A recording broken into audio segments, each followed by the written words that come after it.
速度与节奏的极致对决，思考、策略、战术攻防，1秒定胜负。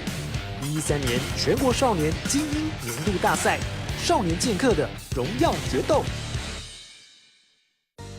击剑讲求快、狠、准、速度与技术兼备，不仅是速度的较量，更是技术与策略的对决。起源于中世纪欧洲的骑士对决，过几个世纪演变，自1896年第1届夏季奥运开始，就是正式比赛项目。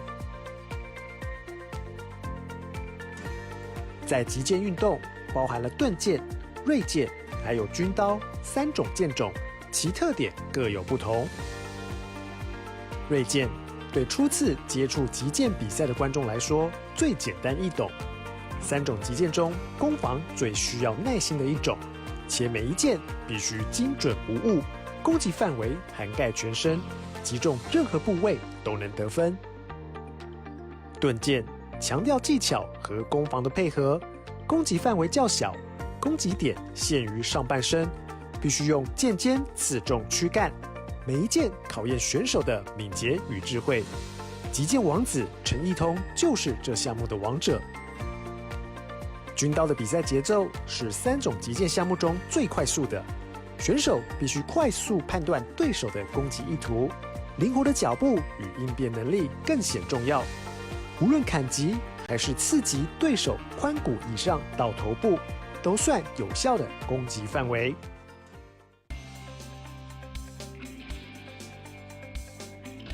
培养学生策略思维的想法，然后第2个是提升选手的专注力，然后第3个是强化学生的体能。第1个是基本动作，脚步，然后攻击跟防守，还有技术的纯熟，直接会影响到比赛的结果，这是第1个重点。然后第2个重点是，击剑的选手必须具备出色的协调性，然后跟身体的灵活性，还有爆发力。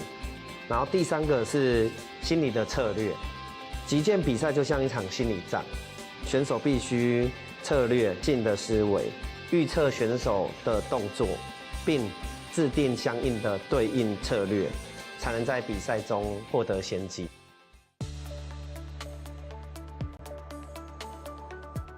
一开始妈妈问我要不要参加，我答应之后，后来发现很好玩，因为我觉得它很酷，可以在比赛中获得成就感，也可以跟同学对打建立友情。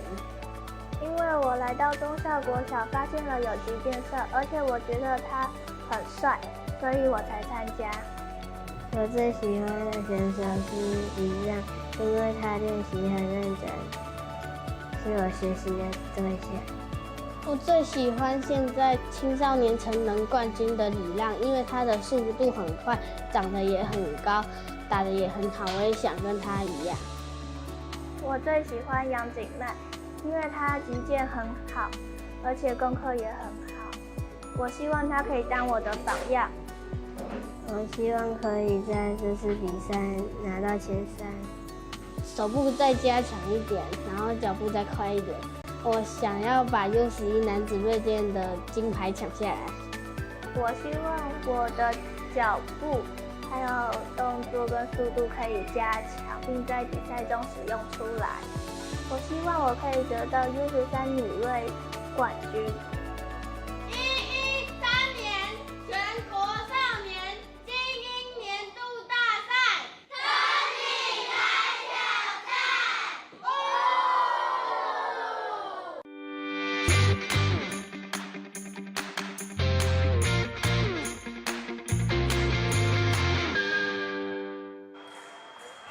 ！3剑齐发，剑指荣耀。所有喜爱击剑运动的观众朋友，大家早安！欢迎您在12月7号跟8号连续2天哦，跟我们的镜头一起来到了新北市的板树体育馆，来收看这场113年全国少年精英年度大赛的第2天赛程，也是最后1天赛程了。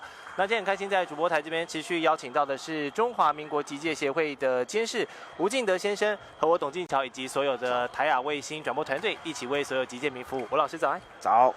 老师，昨天7大家早号我们看到了许多这个小朋友的比赛哦。那是昨天我们的转播主要是集中在这个女子少女剑手的表现，是然后军刀，然后锐剑、盾剑，我们都有看到。是。那你觉得昨天他们的表现给小朋友大概怎么样的一些奖评？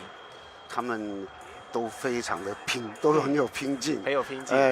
对，而且都甚至于拿冠亚的这种选手，他们都能够自己有很主观的看法，他们会去注意对手的破绽啊，自己要怎么发挥教练的教的这个长处啊，去取胜得分。这个很重要，是非常非常棒的比赛。而且昨天的比赛经历了一整天下来的这个磨合哦，其实到了今天第2天了，我相信选手们会更进入状态。是。那今天8号周日的比赛，吴老师期待看到什么样的一些场面，或者小朋友昨天哪一些部分可以修正的更好的？我相信今天因为赛事又进入新的一轮，对，那么应该会有比昨天更棒的表现。了解。好，那我们也期待待会持续在现场的状况。那我们待会在这个第1剑道，也就是转播的主剑道呢，为您带来的第1组赛事将是 U9，就是 Under 9的女子军刀。那军刀呢，这个 Saber 是3个剑种当中节奏最快，然后可刺可劈的这个武器哦。所以看起来节奏会非常快，是，对。非常的那待会要进行的2位小选手是来自台北市复兴时中的王嘉轩，来对上他的同学哦，同样也是复兴时中的选手，所以这是一场复兴内战啊。对，李元桥，李元桥在昨天的女子盾剑也有出赛啊，对，所以他等于是今年报了盾剑，也报了军刀。是，我们看他哪一个打得比较好。是，对。昨天元桥比较可惜啊，在这个 U9 的女子盾剑里面，她没有晋级到4强。对，那目前看起来军刀还不错，跟同学有来有往。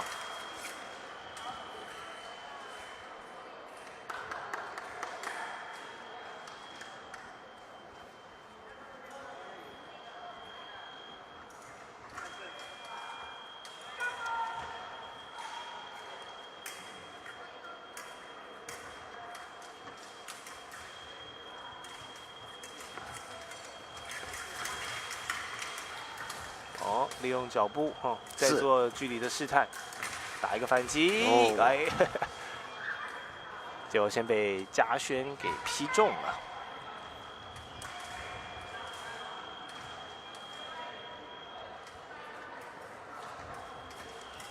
他们一个刚好是右手，2位都是右手剑，是，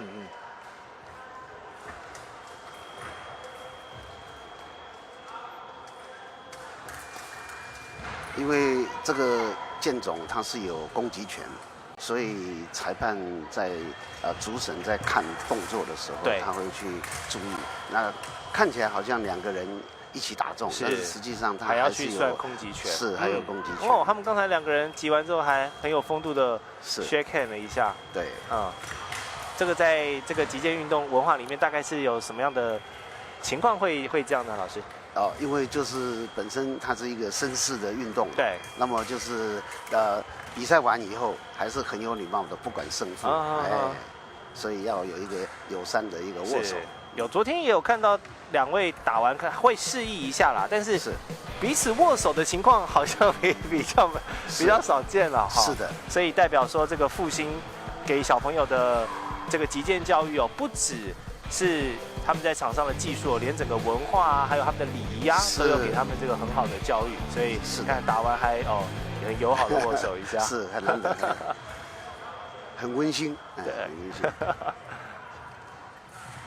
场上就是用这个平常累积的技术来较量，那下了场呢，大家都是好同学。是，对。今天在我们的板树体育馆我们的2楼是观众席，现场也来了蛮多的家长啊，或者是选手们的亲朋好友、学校的师生都利用这个周6跟周日一起来欣赏这些全国少年的精英年度大赛，因为能在这2天出赛的这些年轻选手，也都是在积分榜上排得上号的人物。是，那当然也是国家未来击剑运动的重要的幼苗了。没错，那个未来的希望就在他们身上。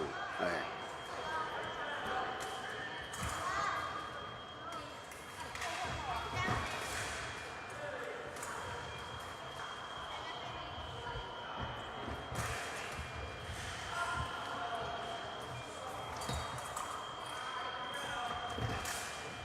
这两个人。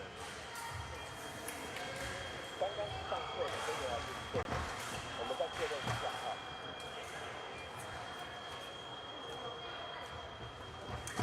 哇哦，哇，看到右方哦，是这个选手，他的出剑都很精准哎，他就等于是架开对手的第一拍之后，马上就进行突刺，所以你看他分数累积超级快速。是，好，这边缓了一拍，做一个节奏上的变速哦。来哇，判给谁呢？他被拨挡，被拨挡，所以他判给左方。对。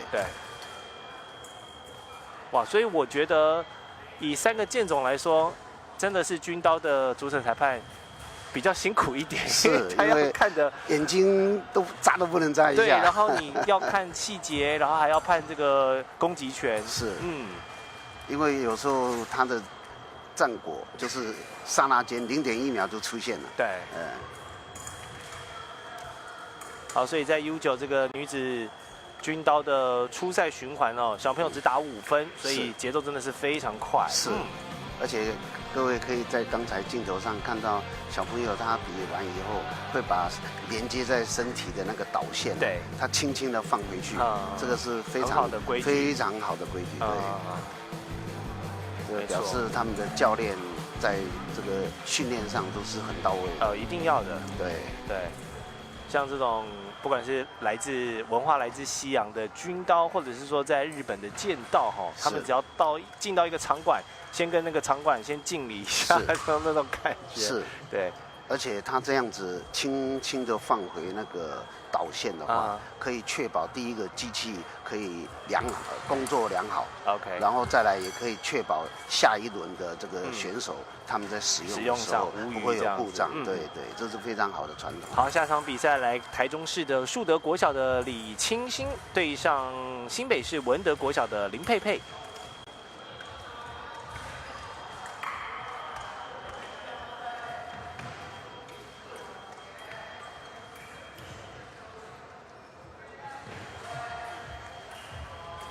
今年在 U9女子军刀的报名人数是7位哦，所以其实一个循环打起来也蛮快的。对，虽然场次多，但是它速度快。对，而且只打5分而已哈。是。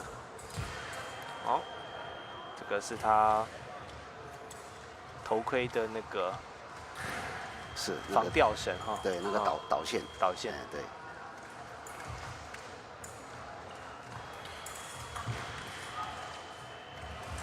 因为我们可以观察到，军刀的这个剑种，有效的攻击范围是选手的上半身，包含两臂，但是不含手腕哦。所以你看他们的那个导电衣，就只有上半身，跟还有老师昨天说那个面罩下方的围脖的那一块。是，对，几乎可以说是那个这个胯骨以上全算。对。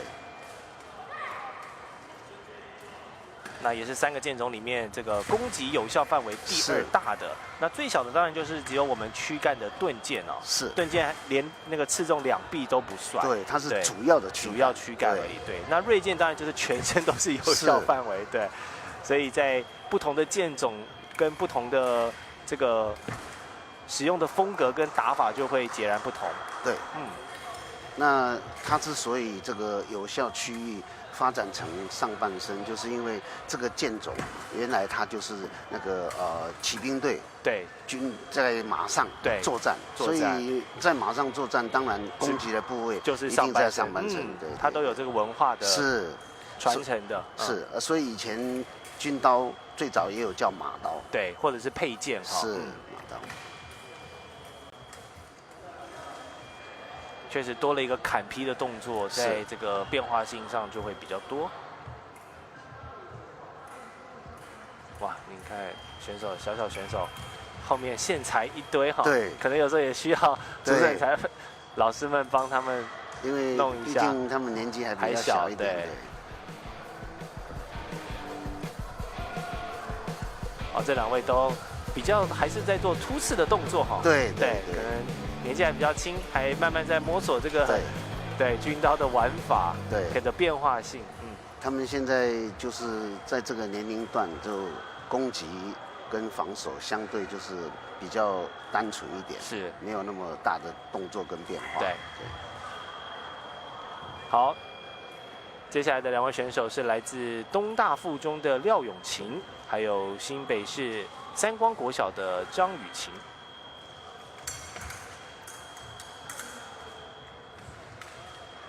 今天小朋友也是这2天都起个大早哈，一早是我们的比赛9点展开，他们可能8点多就先来练习，然后做装备的检查，然后大会的这个选手报道跟检录这样子。是，对。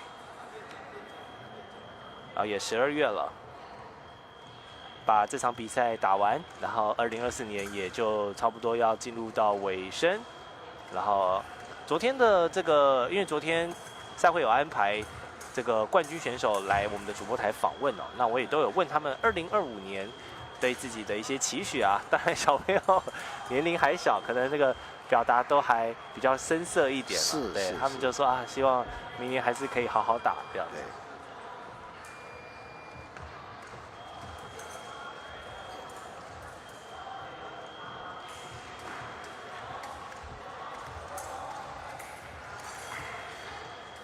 好看永晴跟雨晴的比赛，双方同时亮灯攻击权，主审裁判判给了右方的张雨晴。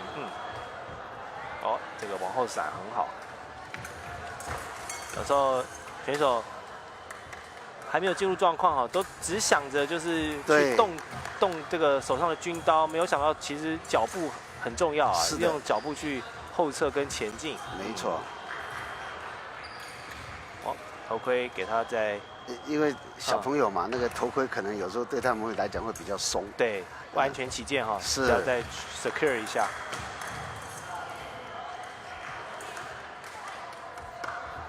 好，看一下。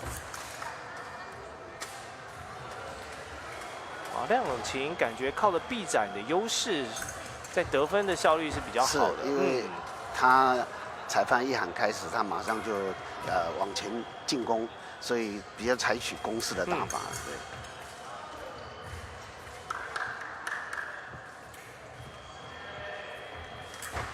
看是一个架，然后就直接刺就得手了，对。因为这个军刀它本身就是一种攻势的武器，所以在攻击方面的话是会比较有利。那刚才他的攻击就是被这个张雨晴把他拨挡，利用那个护手把他挡掉了。哦，很漂亮，攻击得点。张雨晴这一招用砍的哈，对，他砍到他的手了，是砍到他的手。哦，漂亮，这个一个波挡还击。对，连续的反击，他现在也把比数咬成4-4喽。对，哦，这个应该是判给对廖永晴，对，进攻权有，然后出手速度也比较快。对，这个第5分没有问题。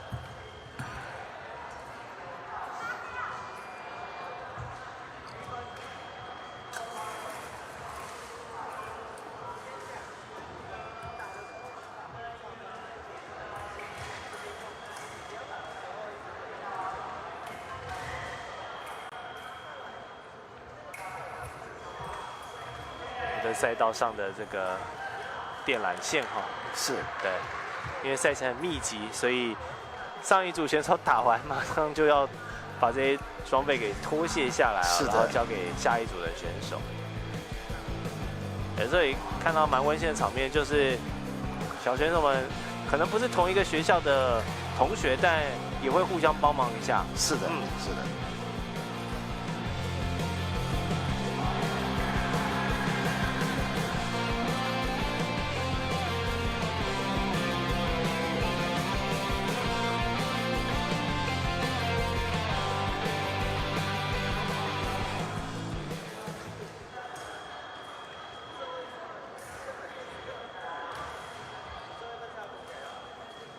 好，下一组会看到的是刚才复兴时中的袁乔对上三光国小的赖依然。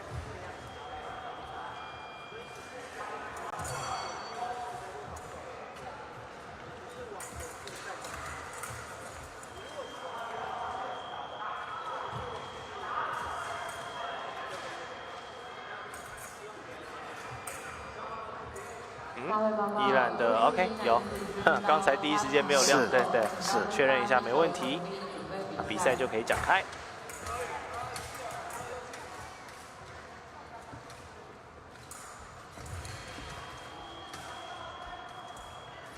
哦，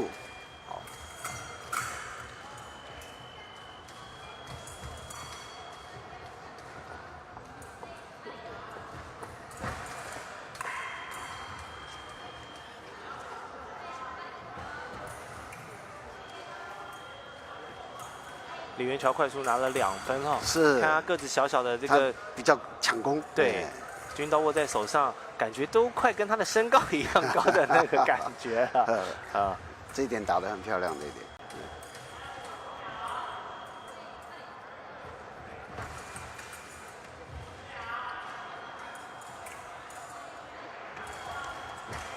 哇，是他都出手都没有犹豫，一个箭步，对一个箭步就直接快速拿分对哈，所以他攻击权就拿到手上，漂亮，对打了一个5比0，玩疯了对手。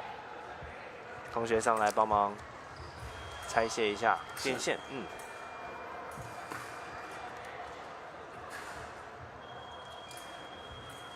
因为那个器材它那个插头跟那个对应的那个接头上面，它一定要够紧，够紧。对那对于小朋友来讲，那个紧度有时候他力量操作上还不够比较不够，对，因为不能松，是松了会掉。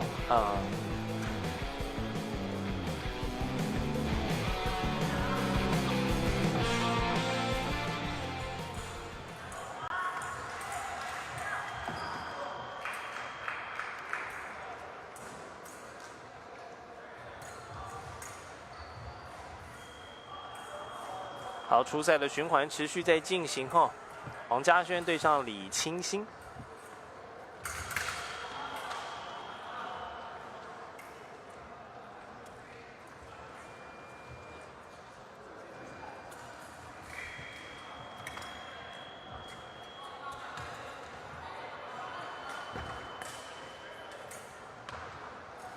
老师还没有喊话，刚才就冲了，两个人都很紧张，都很紧张。赶快先退后，对，等主审裁判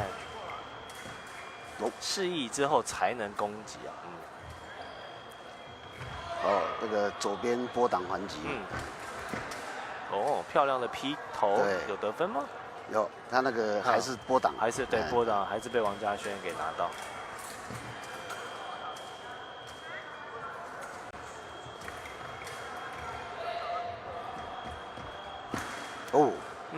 这个直接就宵禁还击了，进攻得点。对。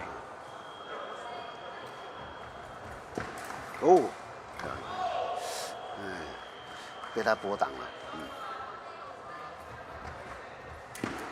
哇，我发现右方的李清新小选手，他还蛮喜欢从这种由上往下劈砍的动作，对。这一点很漂亮。他喜欢攻击对方的面门哦，哇！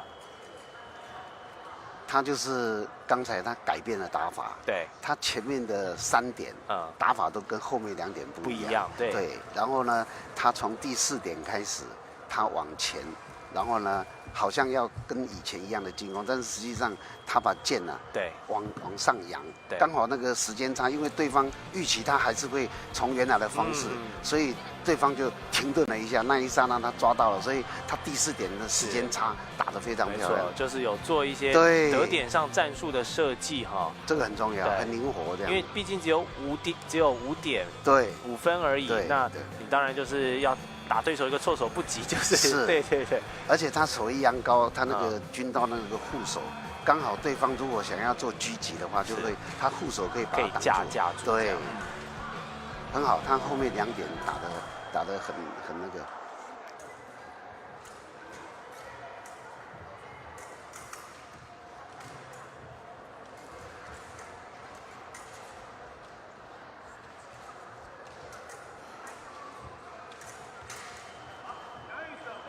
好，下一组较量是林佩佩对廖永晴。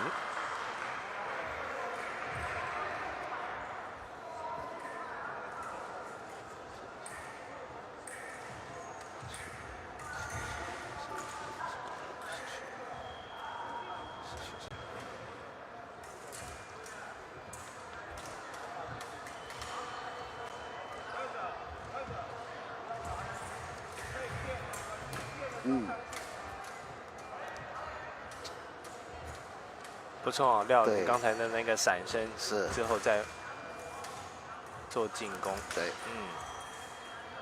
现在1-1了。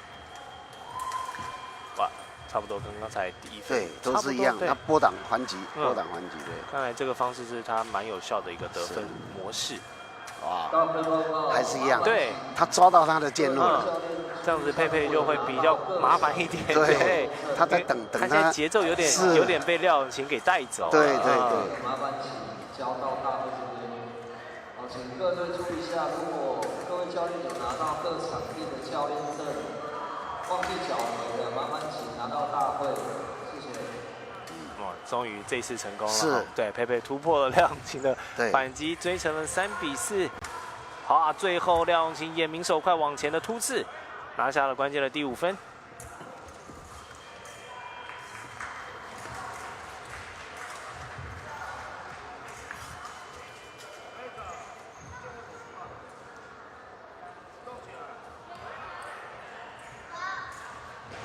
今天的赛事，观众朋友也是透过多平台直播，中华民国的击剑协会 Facebook、脸书粉专，以及大家的好朋友 Hot Sports 跟动之 Sports 的 YouTube 频道，也都持续带来实况的放送。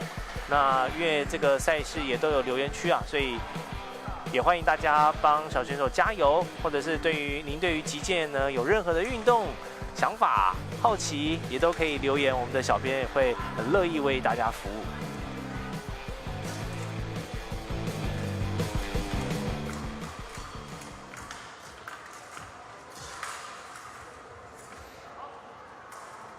当然，经过了上半年跟下半年的2场重要的积分赛啊，这场全国少年精英年度大赛，在12月的第一个周末来举办，也会是这些 U19到 U13小少男少女剑客们他们今年的最后一个赛事了。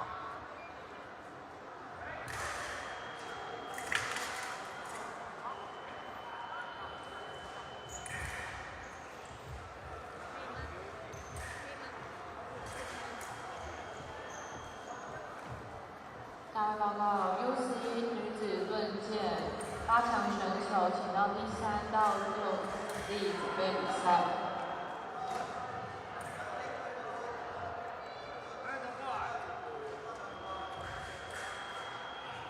不过赛前我也跟老师在聊，我们从昨天的转播跟今天第1组的 U9的女子军刀，我目前转播到现在都还是这个少女剑客们的比赛，好像很巧合。对，我们也期待待会也要看到少男剑客们的表现。是，因为男生击剑的那个风格跟女生就还是不太一样。因为我们在其他剑道看到有那个小男孩2个在击剑，都已经剑都揪在一起，他们2个都已经想要用身体打在一起的感觉了。对，风格是不一样，不太一样好，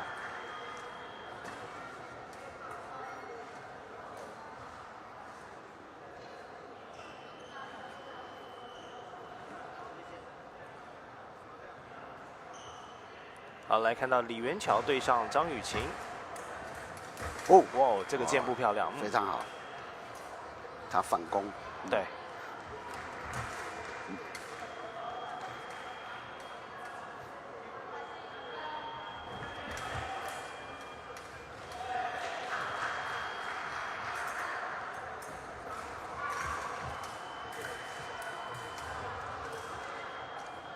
这个拨挡还击，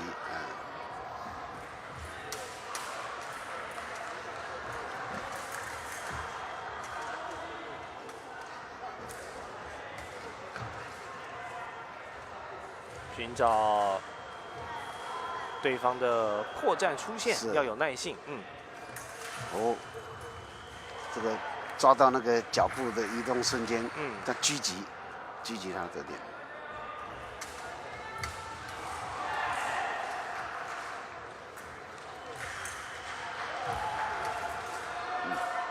进攻得点，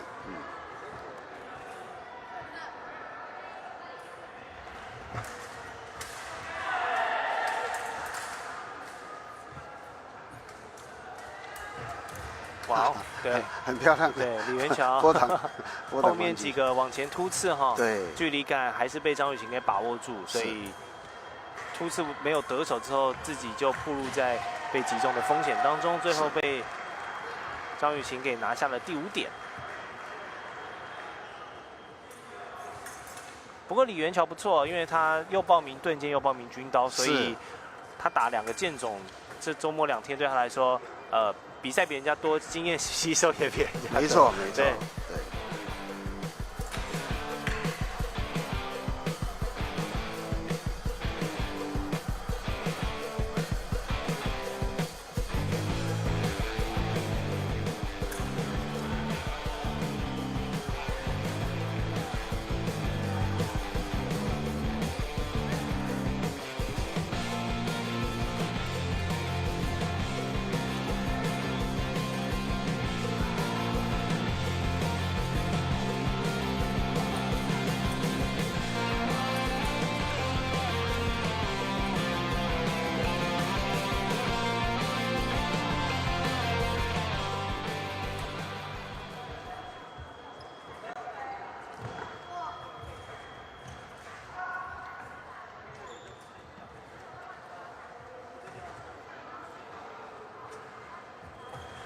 这2天的板树体育馆哈，充满了这个金属碰撞击剑的声音，所以现场其实2楼是可以免费开放给观众朋友来看的。那如果您对这个运动跟文化有兴趣呢，除了透过我们的线上直播之外啊，如果住在附近板桥树林一带的朋友呢，刚好有时间，也不妨来我们的新北市板树体育馆来现场看这个击剑运动是怎么一回事。好，来看一下进攻，哎，有点了。依然跟清新的比赛，李清新就我们刚刚提到，他很喜欢劈砍对方面门的这个攻击手段，裁判判给左边，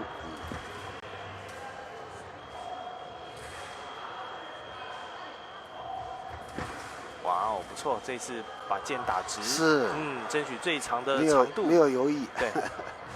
往前突是要劈砍吗？哇，选择劈砍，成功，劈砍成功。哦，他的攻击架势蛮猛烈的，是，把对方都逼到底线了，往前这样冲，然后再砍。哇哦，电光石火的5-1哈，对，上来就是进攻进攻进攻。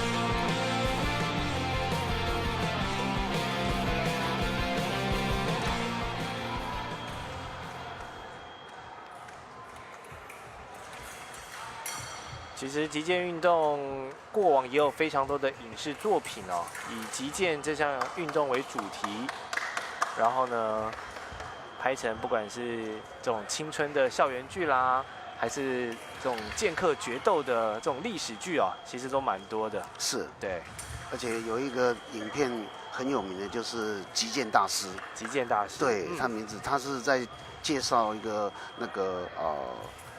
一个欧洲的俄罗斯的那个教练的故事，对，蛮励志的。那包含近几年这个 K-pop 风潮席卷全世界啊，是。如果喜欢看这个俊男美女的话，在2022年的时候 ，Netflix 其实也有一部原创的韩剧叫做《25、21》哦，它就是以击剑为主题，然后展开了这种校园爱情故事，对。说如果对一项运动感兴趣，那透过影视作品去从侧面去了解，其实也是一个方式。像当年的《灌篮高手》经典的漫画，影响了对无数的这个少年的篮球梦啊。对。王嘉轩连续的得分，是现在已经4-0听牌了。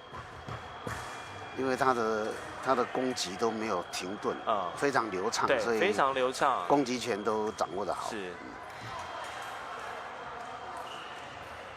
那佩佩就比较可惜哈，这轮比赛就比较没什么发挥，被对方打了一个5-0。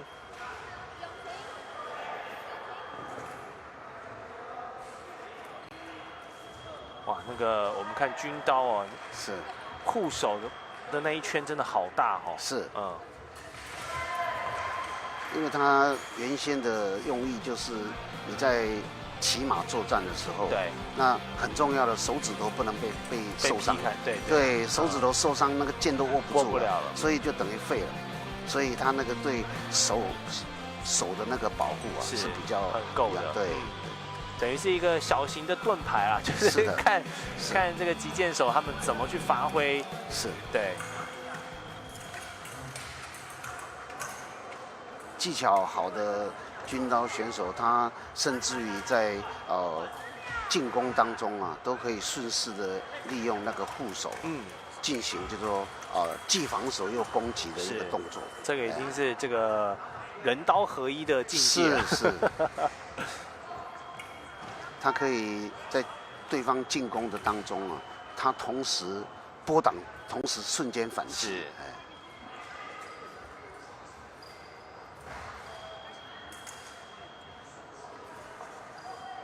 那刚刚提完了影视作品呢，其实近年，大家比较熟知有这种击剑爱好的名人，包含了。香港过去也是这个代表队击剑选手，现在在歌坛啊、戏剧作品也都有表现的王嘉尔，他过往就是玩击剑运动的，包含中国的演员董力，还有企业家当然这个企业家他兴趣就很广泛啦，也是我们这个 Facebook 脸书母集团 Meta 的创办人祖克伯。是，对，他也有一阵子喜欢击剑，对，然后近几年喜欢打这个综合格斗，是，还一直不断的这个前一阵子说要约战这个伊隆马斯克，是，两个人说要进这个八角笼打，但最后没有成真啊。是，他是这个兴趣是多元的，对。那说他们这种科技业平常这种高压需要创造力，他们也需要很多的运动去做这个身心灵压力的排解。没错。那这种竞技型的运动斗智斗勇啊，所以很受他们的喜欢。对。左边进攻。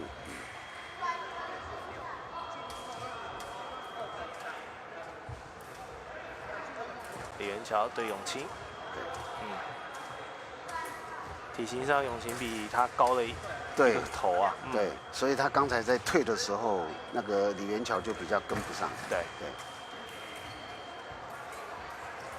李元桥就必须要用速度的优势，对，而且要尽量的，就是说争取进攻，被他骗掉了，对，他的手被骗了，亮琴的臂展哈，对，还是一寸长一寸强。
好，再来看是清新对雨晴。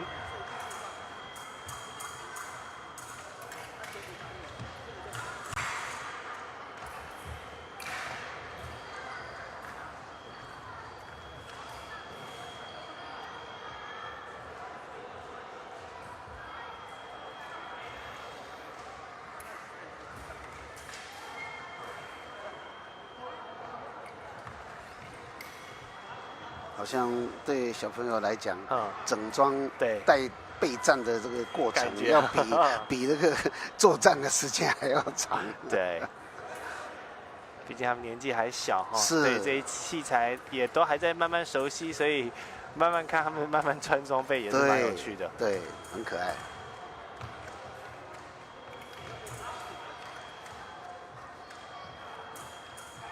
毕竟都是从过往的这个决斗演变而来的运动哦。虽然现在的科技跟材料都已经防护做得很足了，但是着装还是不能有任何的马虎哈。是的。哦，非常好。对。李金星非常有攻击特点的一位选手，看他是不是对。还有这个剑持90度前戳，对他很流畅的，内门的劈砍这2招，对。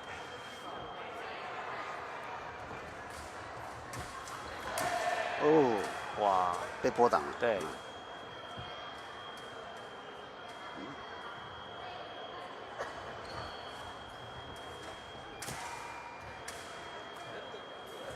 他还是直接攻击。对。他这属于勇往直前型的，完全不退缩，对，用气势吓过对方的那种感觉。而且他这5点的攻击，他还有一点变化，他有的是从高位置劈砍下来，对，有的是从中部位，然后呢，很刁钻的像蛇一样的钻进去，对。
好，感应都无误，双方面罩戴好，比赛开始。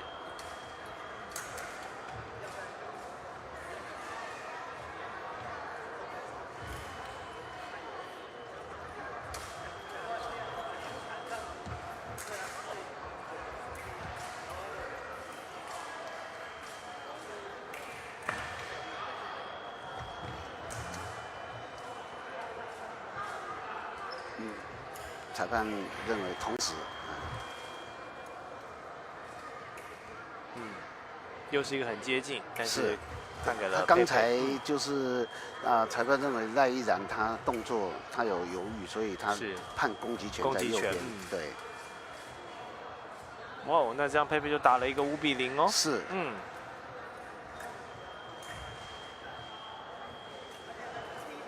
因为裁判会很注意他们在进攻的过程当中，是不是那个箭步跟手部挥砍的动作有没有一致？如果说这个当中有不协调，那么就很可能会让对手有机会抓住时间做反攻。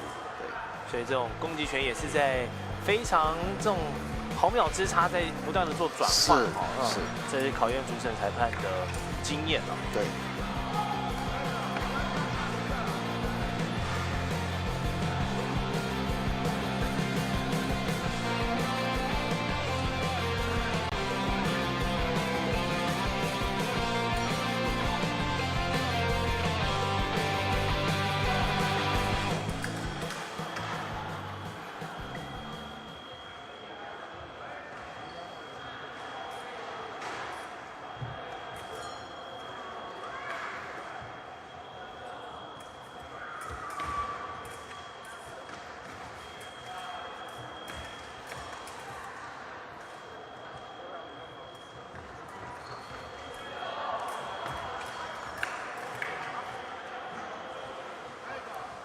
举办比赛也不容易哈，要把所有的这些器材都搬运到板树体育馆。是，对，还要有这么多的赛会人员来服务选手，也要感谢教育部体育署的指导，以及主办单位中华民国击剑协会以及协办的联兴体育哦，对全国少年精英年度大赛的支持。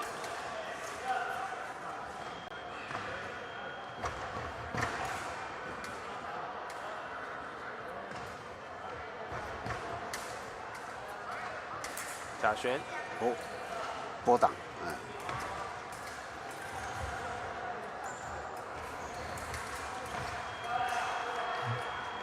不错，他们2个人都是有波挡还击，波挡还击，这个动作都做得不错。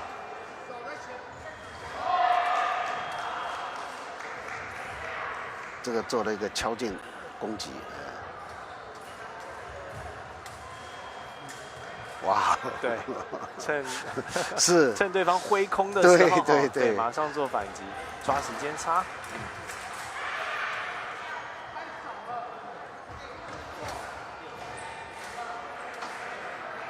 马上抢回来2点。现在4比4。好，最后1分由王嘉轩给拿下，非常接近。对，因为他的攻势非常的流畅，而且一个时间完成。左边的稍微犹豫了，是对。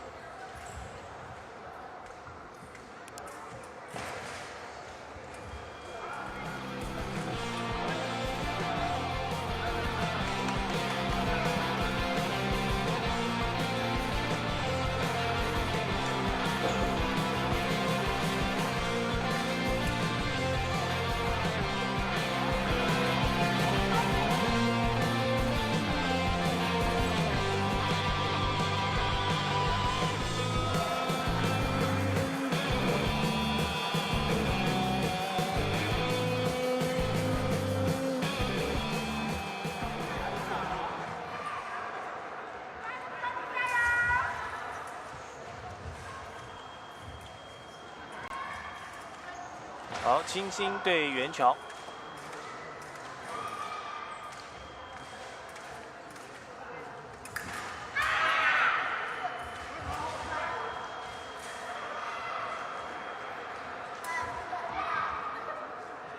因为这样7位选手不断的交替哦，在第1剑到底要打21场比赛，21场。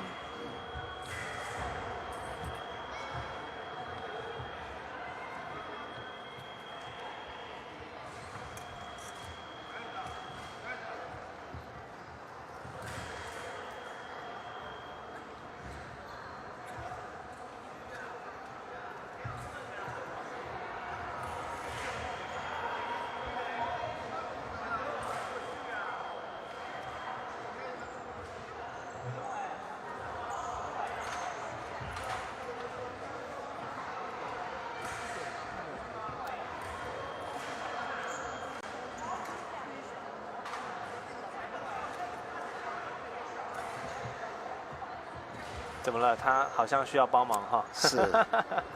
他一直在示意。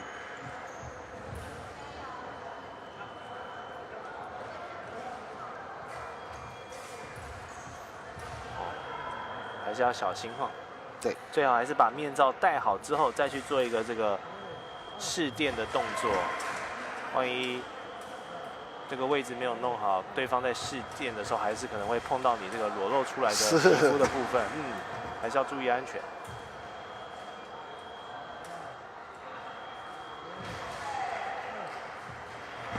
哦，直接进，这就直接进攻了。哎，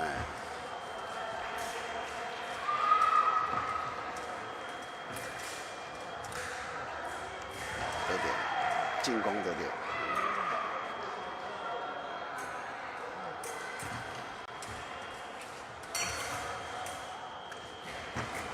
哦，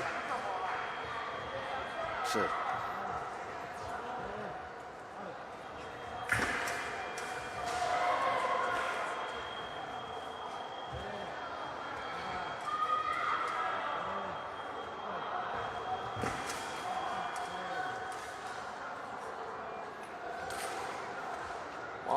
这样子元朝拿下5-1哦。是，金星这轮较量他的面门劈砍没有太多的发挥空间了啊。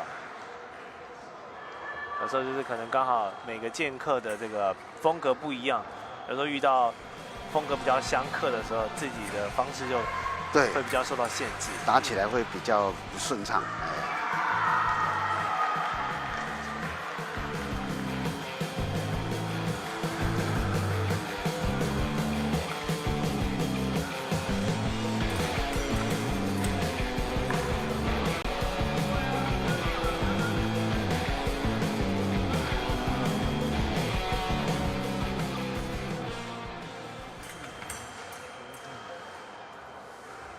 好，下一轮较量会是雨晴对佩佩。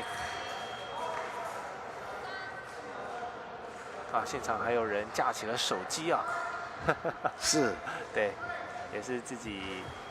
他可能就是要把它整个录影下来，然后做研究，或者当纪念。对，或者是可能就是家长啊，小朋友的家长啊，透过不同的角度啊，来帮自己的子女哈、记录一下他们平常比赛的样貌。是。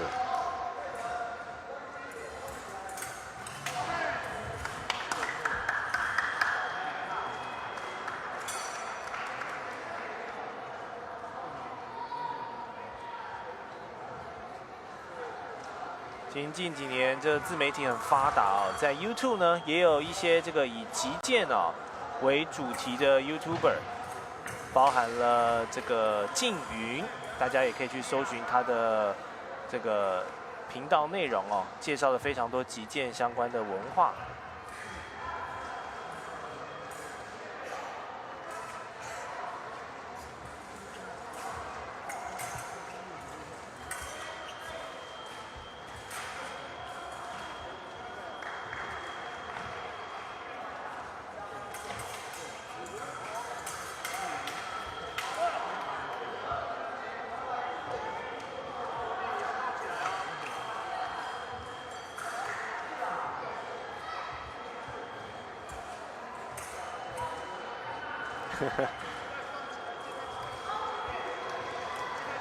小朋友慢慢来哈，不急不徐的。是，对。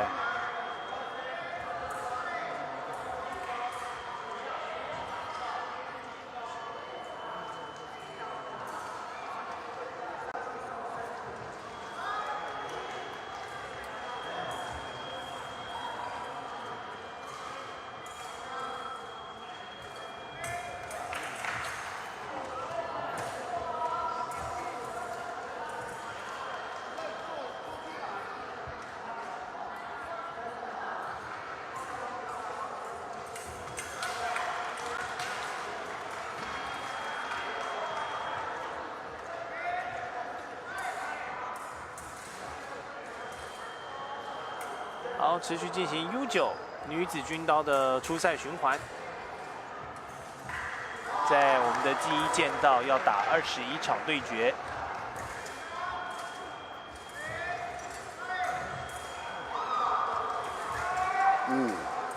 不错，连续这个进攻带波挡都得点了哦，马上。佩佩也追回一分，对，赶快抢攻。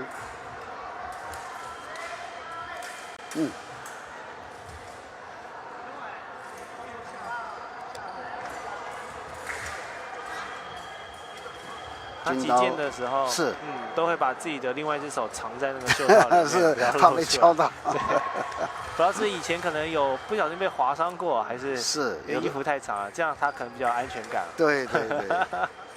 反正这只手没有作用哈。对。击完之后再把它伸出来。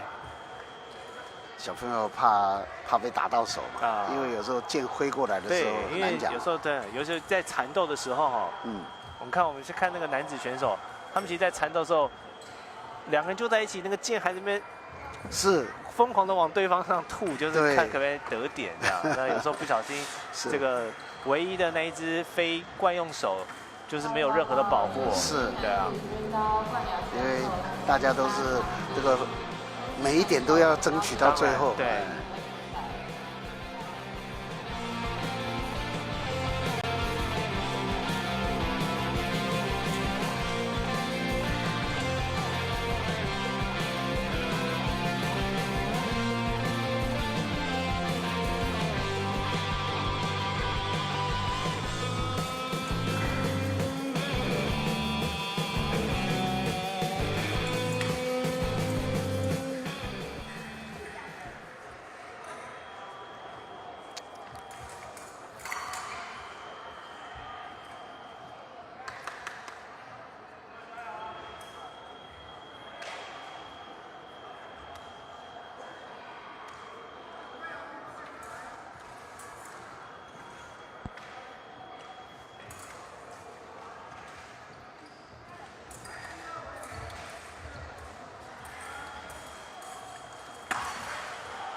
头盔太松了。是，他刚才其实他的左手就一直在扶着头盔哈。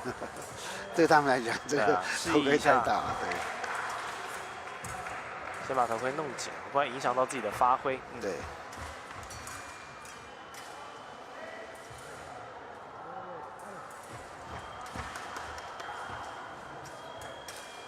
哇哦，这个顺便拨挡，顺便架着将他的剑直接就得点，这个看起来他是比较强势一点。对，得点了，打到手。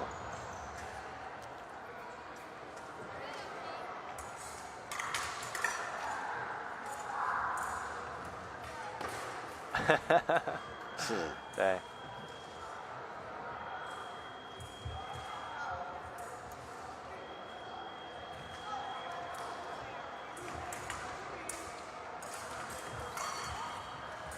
因为比赛完，赛会跟主审裁判在讨论一些事情啊。小朋友没有得到具体的指令，他们有时候会一时间不知道要干嘛。是。所以刚才2个人比赛完啊，有点愣在场上。而是下一组的小朋友上前去提醒，然后也帮他们把这个电线给取下来。是。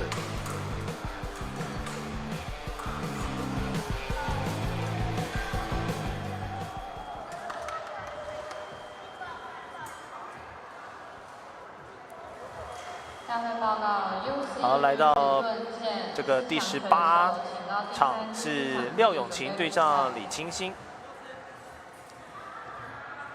我们的预赛循环也即将迈入到尾声。这场比赛完还会有3场比赛，然后我们会挑取成绩最好的4位选手，晋级到4强。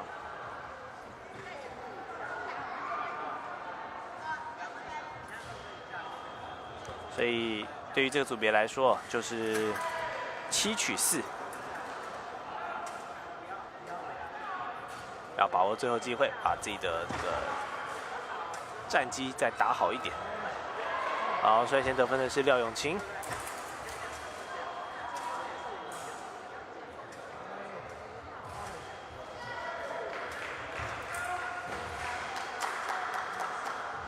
敲剑攻击。哦，还是他动作慢了。对。直接进攻。啊，5比0。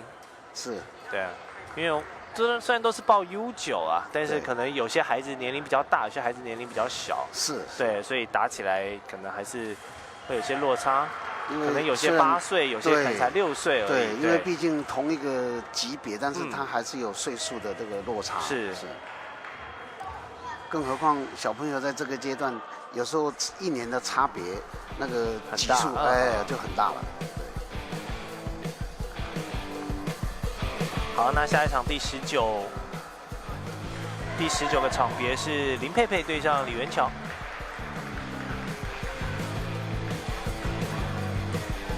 我们等待他们着装一下。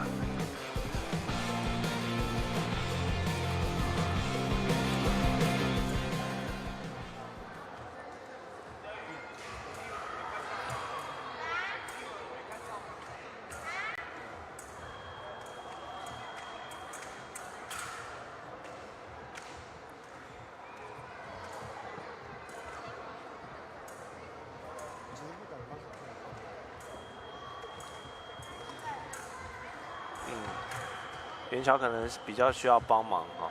是。对。在前几次他着装的时候也是比较需要别人帮忙。那个裁判有时候都要变成充当临时的这个助手。是。一定要帮他们帮一下小忙。对。毕竟小选手嘛，就是一边指导他们击剑的技术，也是照顾他们生活起居。没错。对。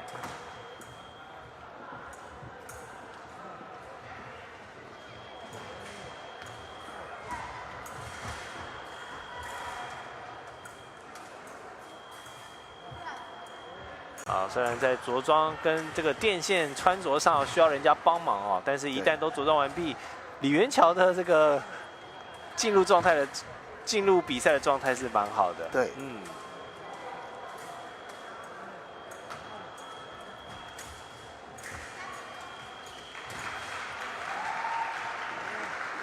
3-1。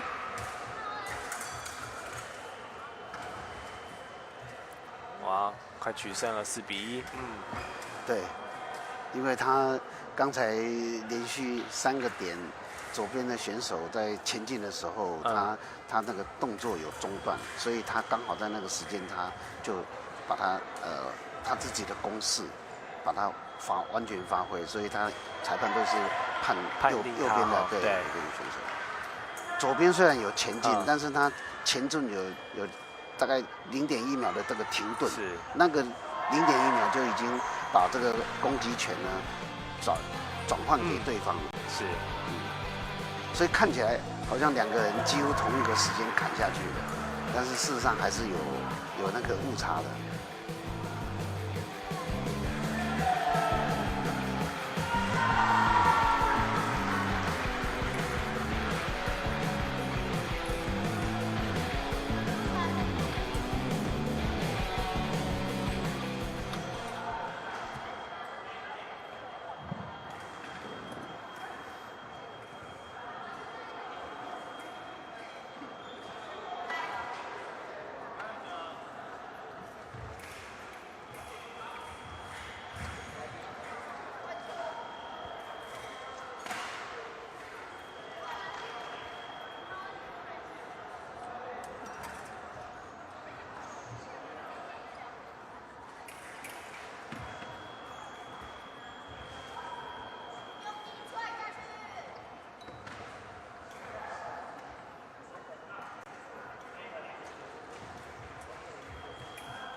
好，预赛的第20个场次也是倒数第2个场次，由雨晴对上嘉轩。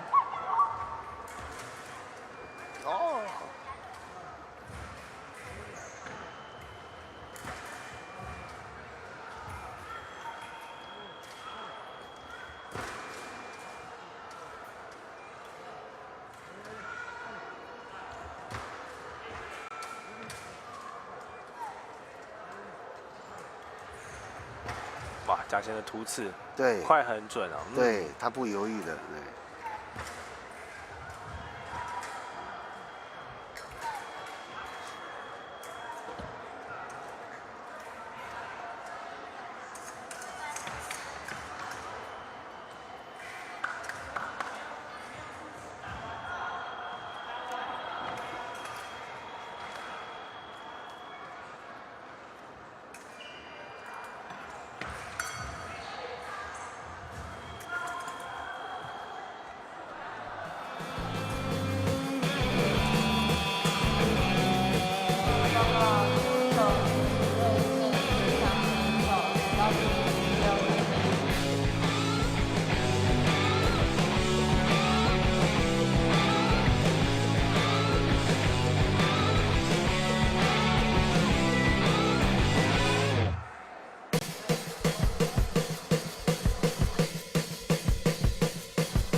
好 ，U9 女子军刀预赛循环的最后一场较量，第21场次。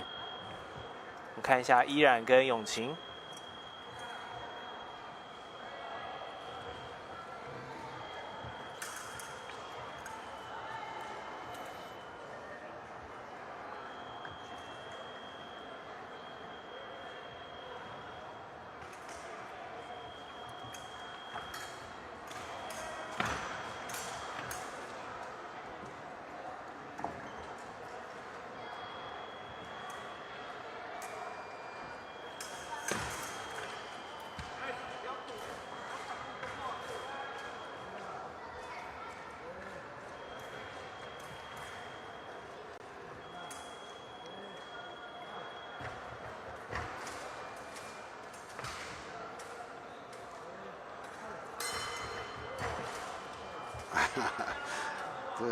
直接毫不犹豫的直接进攻。对。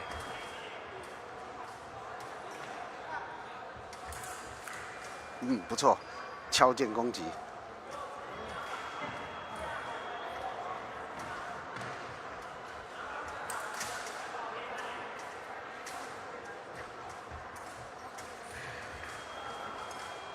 对，廖永晴刚把宜然的2波攻势破掉之后，反手为攻哦，然后打下这1分。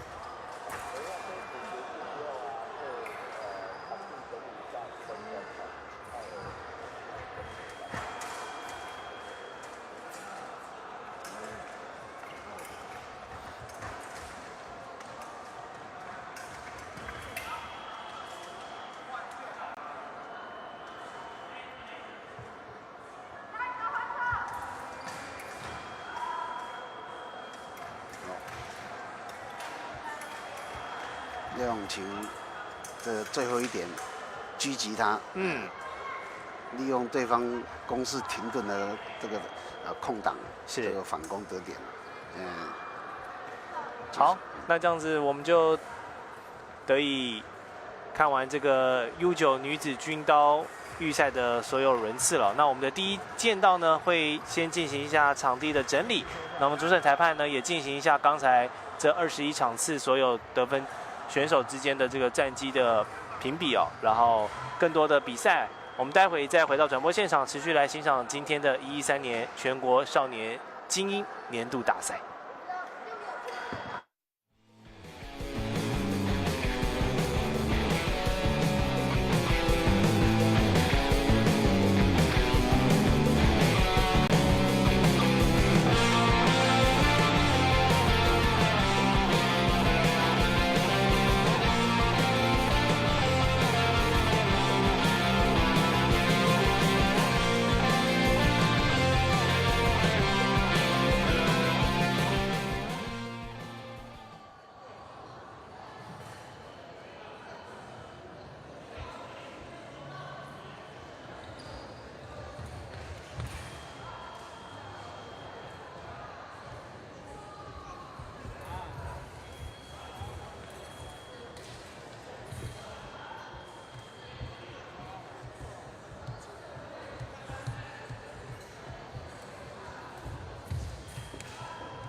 好，再回到我们新北市板树体育馆的现场，113年全国少年精英年度大赛，在我们第一剑道即将来进行到 U9 女子军刀的8强赛啊。刚才的这个资讯跟观众朋友修正一下，我刚才说他们这个组别只有7位选手，然后7取4晋级到4强，那其实是有误的哦。那他们中间还是有一个8强赛，那做法呢是第1名的，刚才预赛循环第1名的选手呢，他本轮会轮空。然后另外的6名选手再进行较量，然后取3位，加上第1名4位选手晋级到4强。所以呢，其实赛会也是用心啦，就是既然都已经办比赛了，也不要因为人数少，然后呢就砍掉其中一个环节，让小选手多多比赛，然后多多累积经验这样子。是，对，因为越打对那个选手小朋友们只有好处。是，更何况。这样子的强度还可以锻炼他们的这个耐力，没错。好，那就会是在 U9 女军的这个排除掉第1名刚才循环赛打完的选手之后呢，另外6位选手啊，在持续的进行较量，然后这个阶段会是6取3，6人当中取3个，加上刚才的第1名，得以晋级到下一个阶段的4强。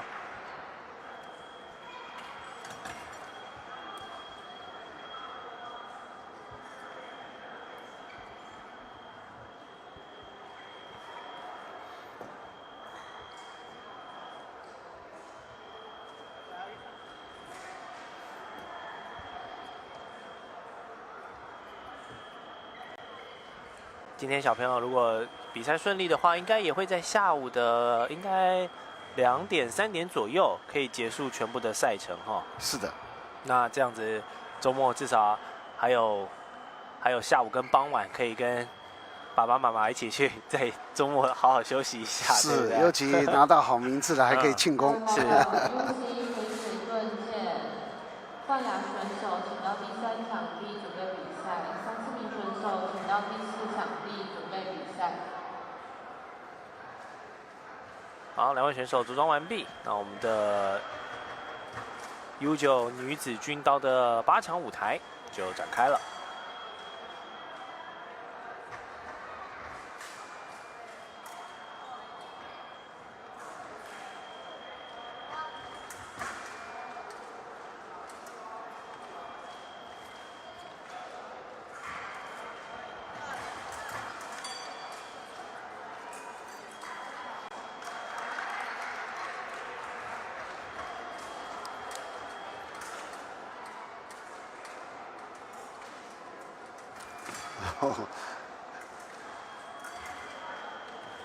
王嘉轩一直都是采取攻势，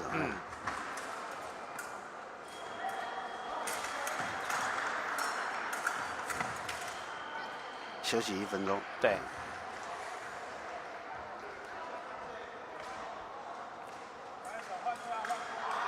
跟预赛不一样哈，预赛刚才是只打5分，所以上来很快，然后也没有所谓的休息时间，就是比完之后教练才能跟你讲话。那因为已经进行到8强了，所以呢赛程有稍微拉长一点，所以中间这个教练就可以利用这1分钟上去指导，对，看帮助他们这个算是在比赛的过程中去做及时的修正跟调整，这也都是很重要的一个学习。是，对，在战术上这个是很重要，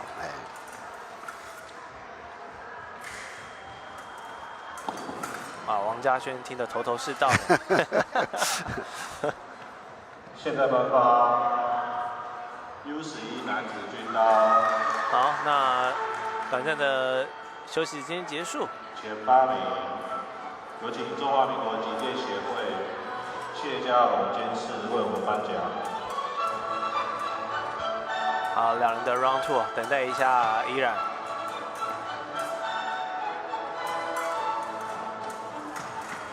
敬礼。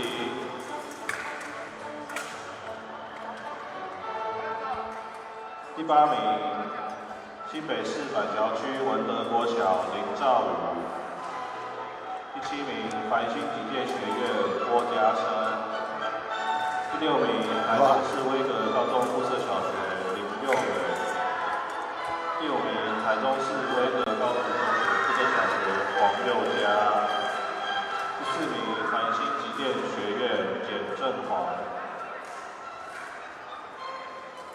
3名台北市北投区立农国民小学吴兆明。可以看到几乎都是王嘉轩把依然给逼到剑道的后方。是。第2名新北市三重区三光国小蔡兴哲。步步逼近。好可惜啊。对。最后班花第1名台中市私立威格高中附设小学吕轩颖。哇，退到快没得退了。对。这只能做反击了。对，但是他反击的不错。对。那依然这个在后退的时候做的反击都很好。几乎所有2个人向前冲抢中线都是王嘉轩抢到。是。对，然后把赖依然逼到了剑道的后侧。对。但刚才连续被赖依然打了几个反击的得点。是。又是一样的状况。几乎每一分都是这样打哦。刚才教练应该有跟他下达指令，就是你上去就是给我抢终点，然后对把对方给逼到剑道上。那这样依然就会比较处于被动的情况。对，看是不是刚才他不要这么轻易的放弃抢终点的位置。虽然说冲刺的速度是王嘉轩比较快了。对。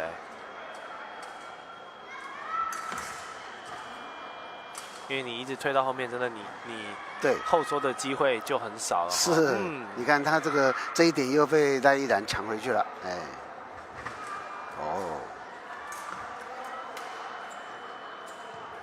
好，这样子还是由王嘉轩以10比6，是对，先拿下了胜利。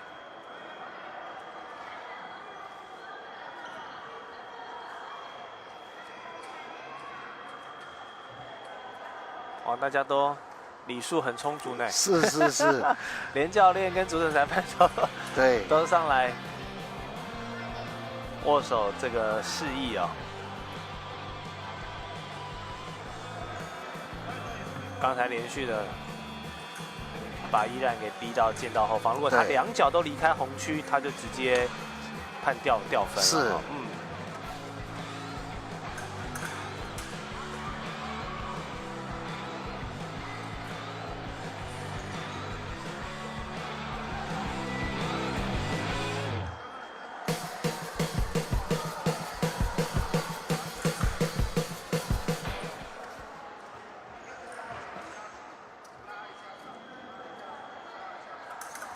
好，那我们等一下这个第1剑道的整理完回来，会是女子军刀的4强舞台。右肢不可以放松，专心。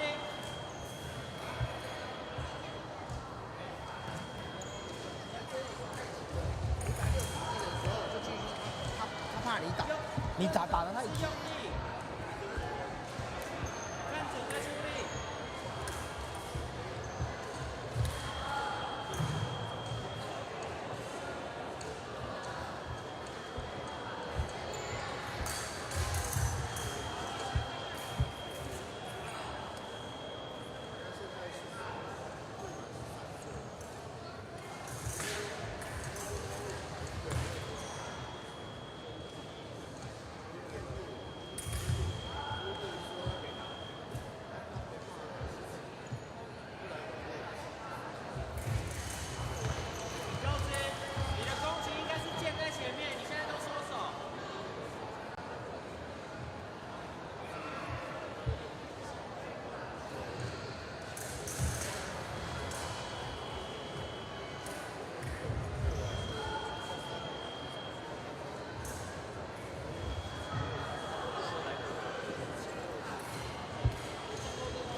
大会报告 U9 男子盾剑繁星击剑学院请派代表至大会。U13 女子锐剑撼动击剑邓晴请至大会检录。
各位先生、各位女士，于第一场地要进行的是 U9 女子军刀4强赛，让我们欢迎4强选手及裁判进场。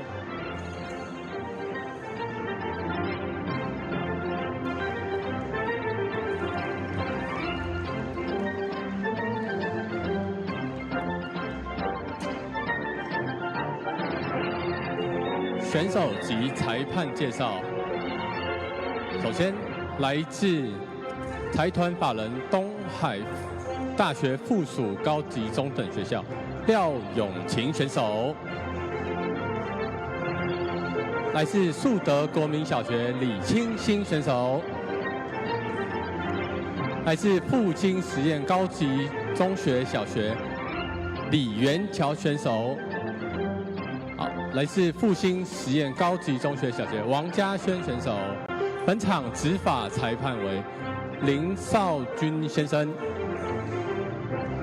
庞建秋先生、吴义修先生、叶应缇女士。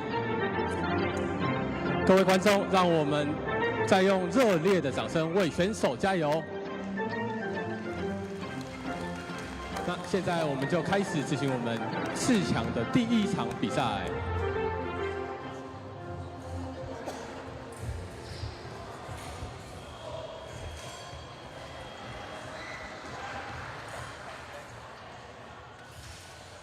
好，跟昨天一样，在这个4强的舞台呢，大会都会为选手们准备了一个简单却不失隆重的这个进场典礼哦。这个仪式感很重要，还是要做好做满。是的。那在我们这个 U9 女子军刀的4强舞台呢，刚才也为大家介绍4位选手，因为他们来自的学校啊。那第一张的冠军门票要由清新来对决永晴，来争抢啊。这样的排列也是蛮有意思的，因为另外一组组合就会是王家轩跟李元桥这一个复兴实验高级中学的同学2抢1，是对。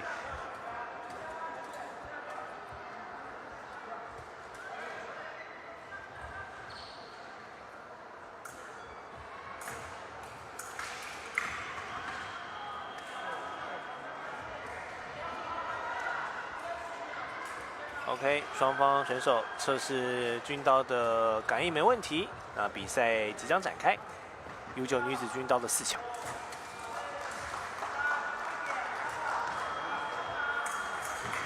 4位选手里面，年龄最长、体格最大的永晴哈。是。对。现在1比1。哦，直接进攻，用刺的。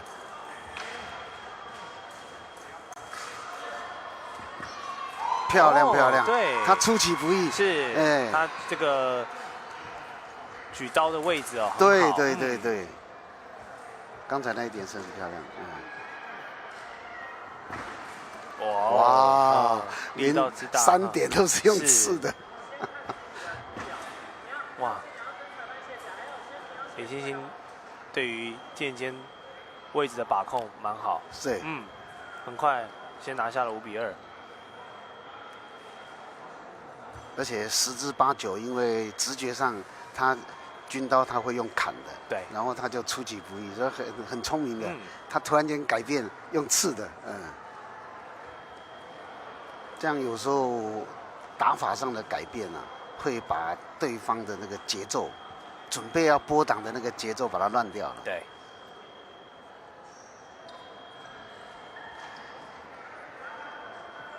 不过因为两人其实刚才在预赛也都是交手过的了，大家都彼此有了解，只是那时候是打5分的快节奏，那现在进入到4强舞台会打10分，等于是打2场哦，所以你中间有一个调整的机会。对。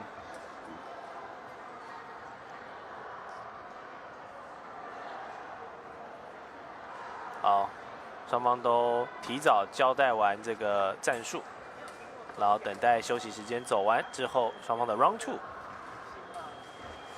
好，赖永清回来先回稳拿1分。是他用绕剑的攻击，对。哦，又成功了哦。对，果然是跟针对刚才清新的那个突刺哈。对，他有破解。对，他有想到还击之道。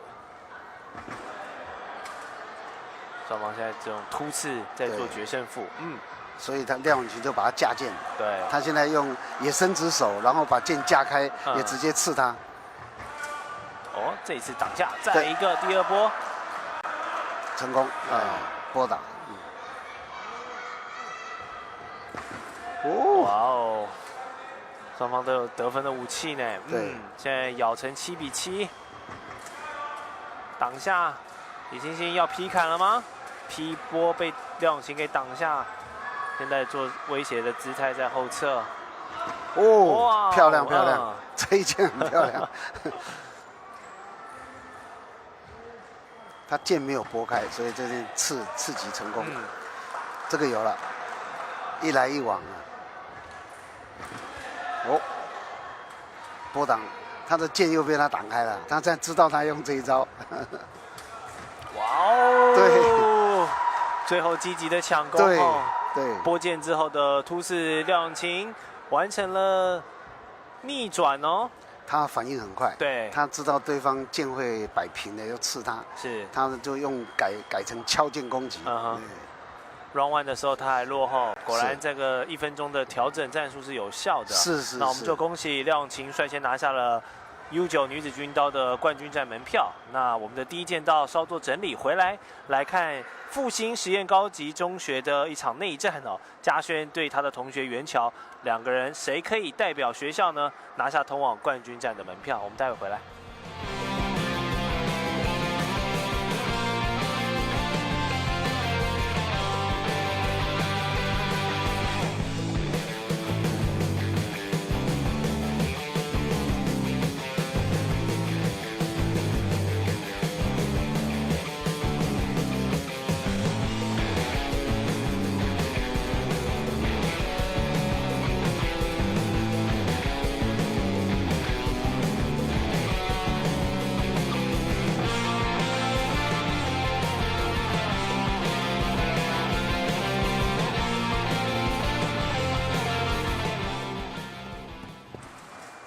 好的，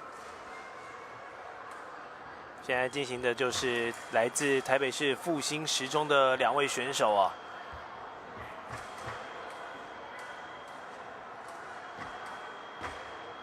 大会报告 ：U9 男子盾剑初赛分组已公告，请选手到第6场地准备比赛。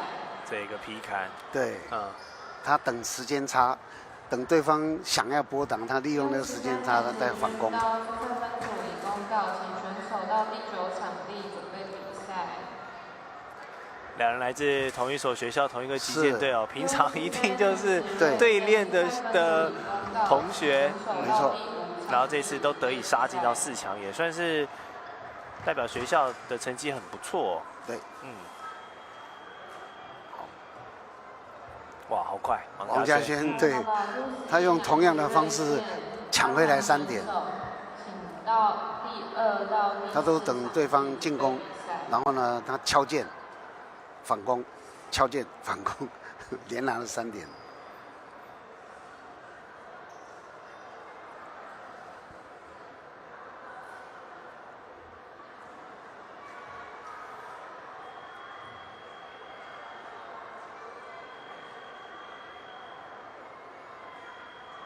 好，大概只交代了30秒左右，毕竟这个双方的教练团队2个小朋友都是了如指掌了，对，就是他们也都知道彼此的问题，就比的就是在场上的临场反应嘛。是，而且说不定在学校的时候，他们都是一起练的。他们肯定是一起练的。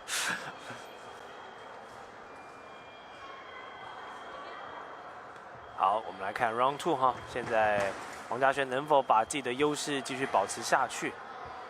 这边回来先被元朝拿了1分。对，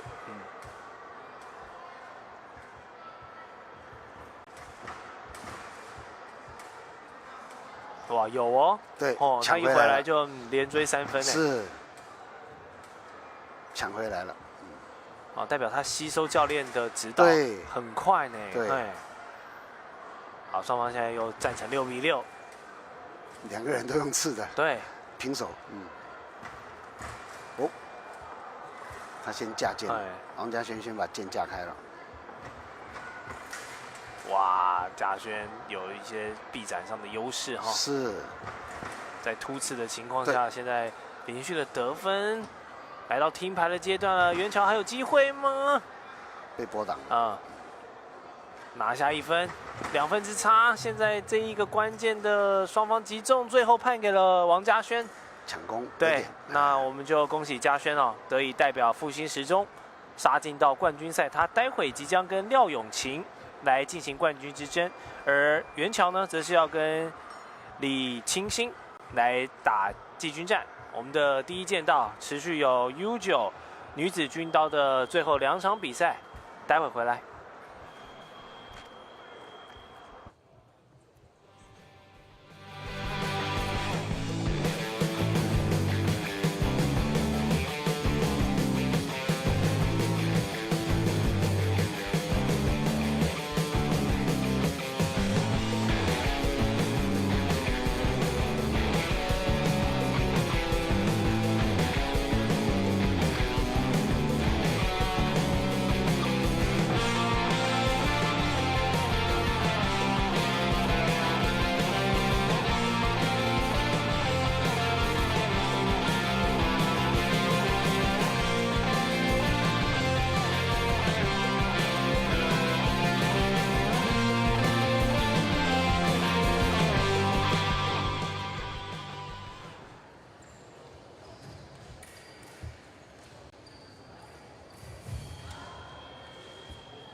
下一场，先打上去。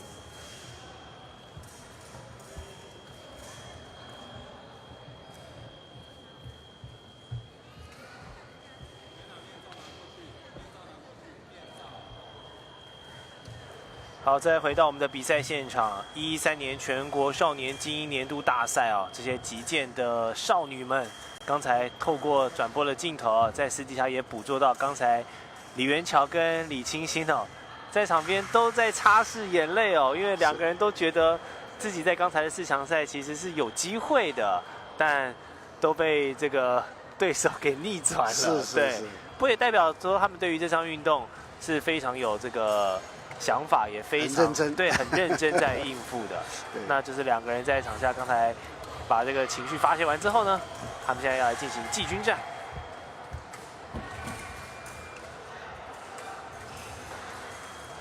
小朋友很可爱啊，就是不管是哭闹打笑，就是很反应很直接啦。对。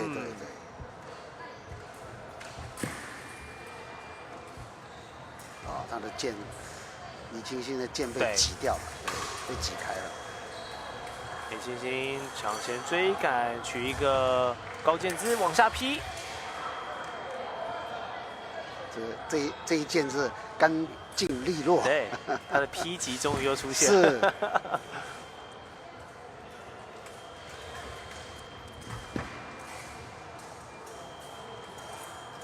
好，李元乔率先以5比2进入到中间1分钟的休息时间。报告19女子锐剑获得前8名的选手至舞台右侧集合，跟至舞台左侧集合。场边这个捕捉到的是清新的爸爸哈，也是他的教练。是。而且吴老师说，其实你看这些就是玩剑的人，已经是从剑2代已经到剑3代了。啊，当年这个清新的爸爸在打剑的时候，吴老师也就是看他们在打，然后现在都已经连他的女儿都加入到这个击剑的行列里面。是，也是一种传承哈，很难得。对，因为小朋友他志向很多，然后还愿意同样接触那个父母亲的这个击剑运动，也不容易。很棒。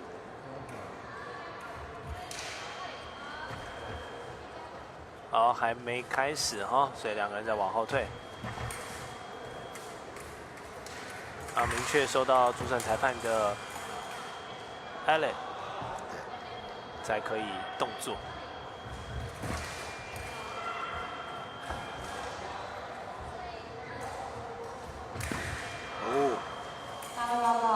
剑被架开了。OK， 这次拨挡成功。7比4，李元乔继续向前逼近，李清新又摆出他招牌的威吓的平举，这个分数最后是给到了李元乔。好，他的鞋带有状况哈。有请中华民国击剑协会台中继续掌握颁奖。老师帮他绑。对，因为他们戴手套了，对，戴手套比较笨重，赶快利用这个时间，赶快把握一下战术的传导。现在李清新还有4分的落后。第8名，台中市私立威格高职中学附设。哇，漂亮！第7名，繁星击剑学院周晴好。第6名，奥林击剑周新杰。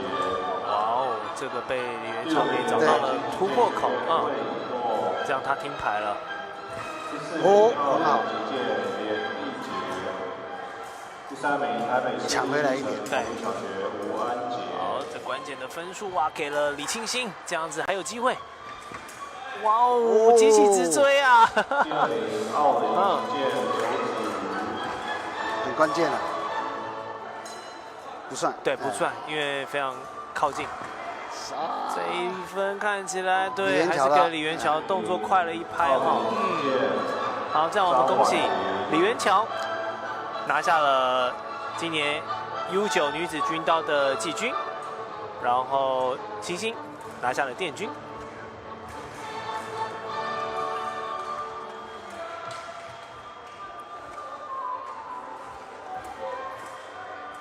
啊，这场比赛还不错哦，从一开始的李元桥领先，可是后半段回来哈，其实李星星已经把比分都已经追到8分了，他也是有打回这个后来居上的气势哦。是，对，大家都不放弃的，精神很棒。对对，好，那在这场季军赛结束之后呢，我们的第一剑道待会要来进行的是冠军之争，由李元桥的同学哦，王嘉轩来出战东海大学附属高级中等学校的廖永晴。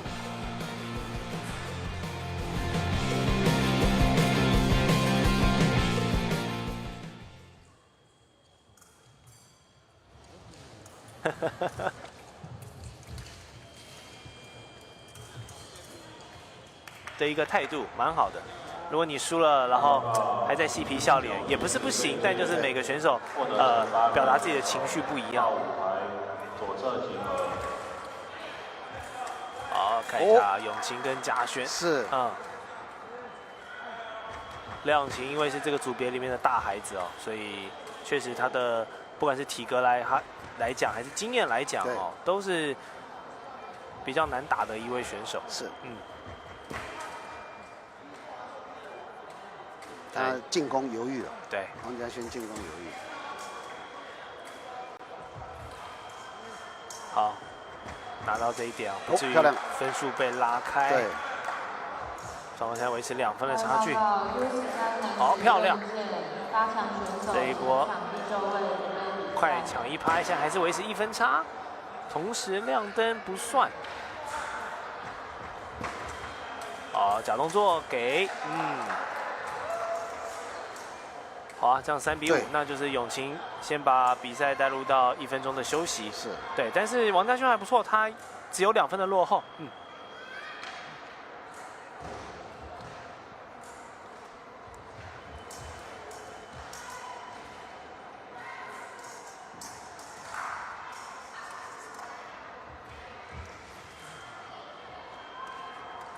那待会不论他们其中的哪一位胜出哦，赛会也有安排让选手来到主播台进行这个赛后的冠军访问。是，对，待会我们看哪位选手胜出，待会再来问问他刚才在场上的感受啊。是，还有紧张的心情，怎么样子让自己能够取得胜利啊？好，休息的1分钟即将结束，教练能做的也就这1分钟了，剩下的还是要选手自己来处理。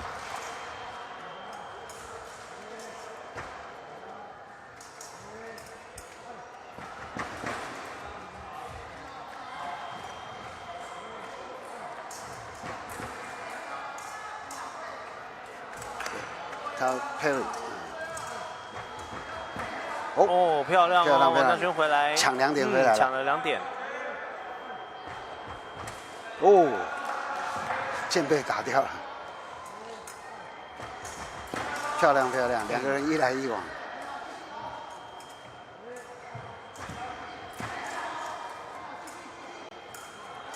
王嘉轩最后刺动的这一拍，那个加速度有做出来。是，而且他在进攻的时候，他顺便去架对方的剑，所以他会得点。U9女子锐界育人国小年轻朱成菊，忠孝国小陈新祥，台中美国学校温永琪，忠孝国小江映锦。这舞台左侧哇，好接近啊！他因为他在瞬间把他架剑，然后是还击得点，势均力敌的一场较量。最后率先听牌的是王嘉轩哦。对，他用那个剑二去打拨挡还击。好，关键的一点看一下，王嘉轩步步的逼近，廖永晴还在推，没有距离了。进攻，得点。哇哦，他顶住了压力耶。所以这个就看谁的心脏比较镇静了啊。这一点就是冠亚军了。对，哇，步步逼近，做一个反击，右边的啦。给了王嘉轩。因为裁判认为他是他的攻势。是哇，好接近哦。那我们恭喜嘉轩。那更要恭喜他们的学校哦，复兴实验高级中学哦，最后由王嘉轩跟李元桥选手哦，分别包办了今年的冠军跟季军哦。哇，对于学校来说是一个大丰收哦。是，我们恭喜他。对，好，那我们等选手下场稍微做一下整顿，我们待会场边请到的就是今年 U9 女子军刀的冠军选手王嘉轩，来主播台分享一下刚刚比赛的心情。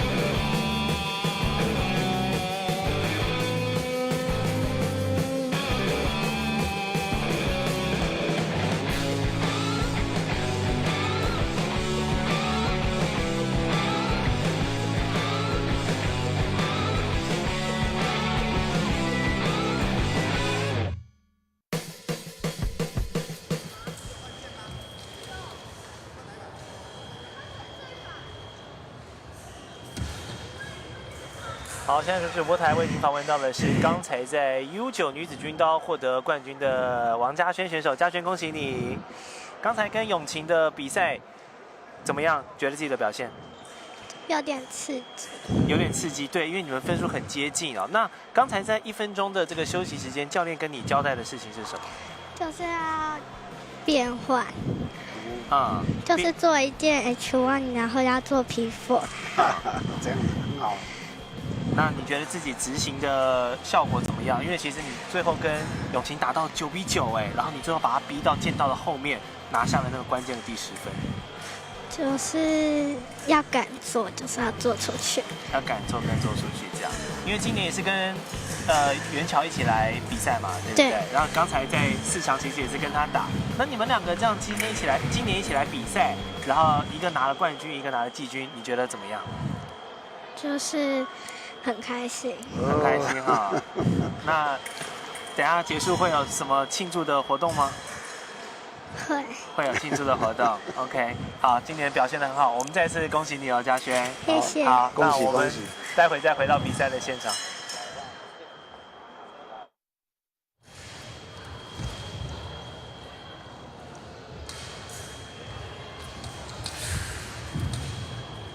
现在刚刚 U9 女子队界前8名，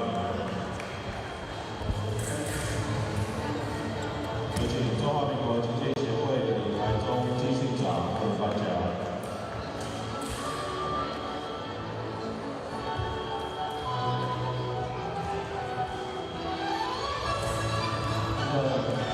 不错哦。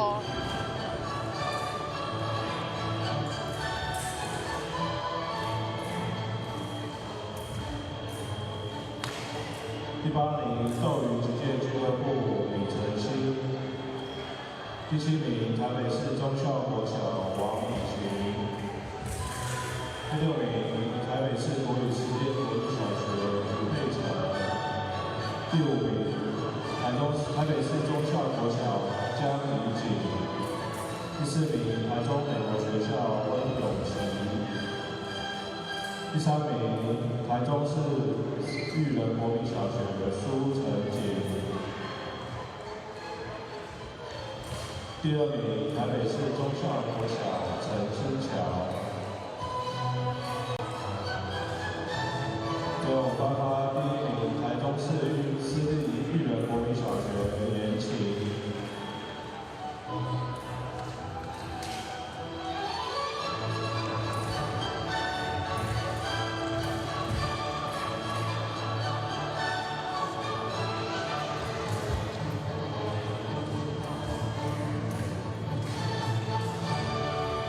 恭喜以上获奖选手。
大会报告 UC 男子锐剑4强选手，请到第1场地右后方集合。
场地进行的是 U11 男子锐剑4强赛，让我们欢迎4强选手及裁判进场。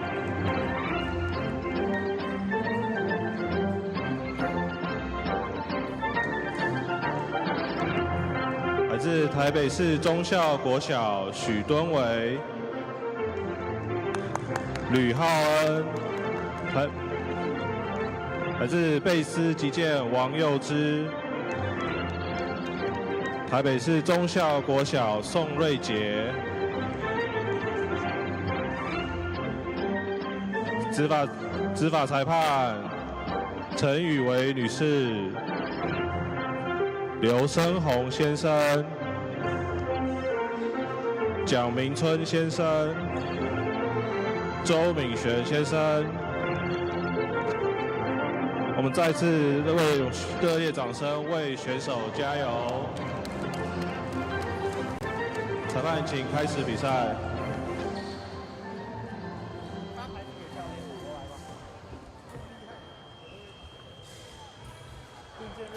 好，时间来到上午的11点15分左右。那这2天的转播，在第一剑道，我跟吴敬德老师终于转播到了这个第一场，算是男子的比赛了。我们昨天跟刚才稍早的对 U9，全部都是这个少女剑手的表现啊。所以我们先来看一下男选手的表现。他们在 U11 男子锐剑的前4强，4位选手王佑之、许敦维、宋瑞杰跟吕浩恩哦，刚才大会也帮他们准备了一个简单不失隆重的进场仪式。那现在就要来进行4强了，两对决来争夺2张晋级到冠军战的门票。画面给到的是许敦伟啊，也是这一次这个击剑精英赛有拍一个宣传片，他是里面其中一位主角啊。是，对。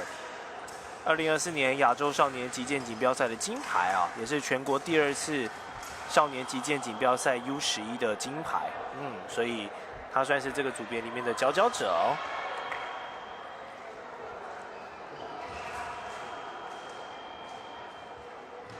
而且我不知道小朋友长得比较快，还是说实际上他们本人不太一样。他在那个宣传片里面，他本人看起来比在那个宣传片里面还要成熟不少。对，是那个宣传片不知道是多久，应该也没有很久之前拍，但是我感觉才短短几天，好像小朋友又长大的感觉了哈。那个在影片里面比较深色的样子。是，而且我看他的那个体型其实蛮不错的，他的体型很好。他打那个锐剑的话，我觉得是非常可能一个很优秀的一个选手。对。好，我们来看一下锐剑啊，因为刚才稍早的 U9 的女子军刀，我们看到军刀是可劈可砍，节奏最快啊。那我们现在要从 Saber 转换到 Epic， 这个节奏变化最大，从最快到最慢哦。是，对，因为锐剑就是不看优先攻击权，然后全身都是攻击范围，所以选手在出剑会更加的谨慎。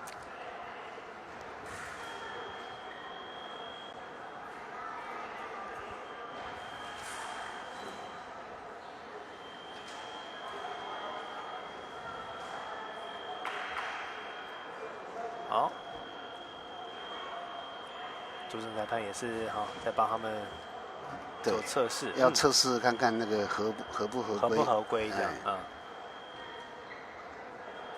好，两位选手即将展开了，看一下，台北市国语实小的吕浩恩对上台北市忠孝国小的许敦维。那许敦维现在裁判给他一个黄牌，因为刚才他的剑，对，第一次上场的时候剑是不合的，对，所以刚才多花了一点时间在测试哈。这个黄牌给的没问题，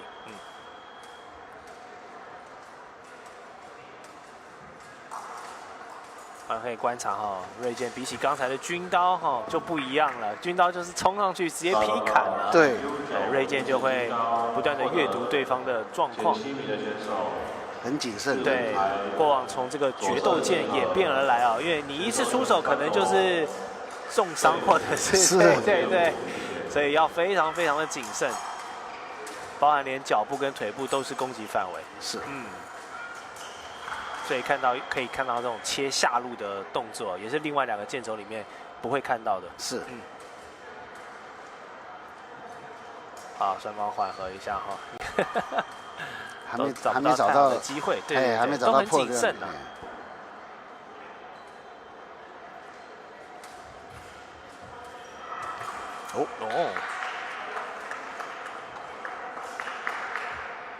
啊。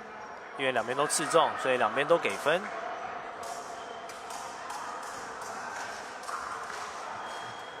瑞剑也是3个剑种里面唯一一个不看优先攻击权的，只要双方在25分之1秒内同时击中，就都是算数的。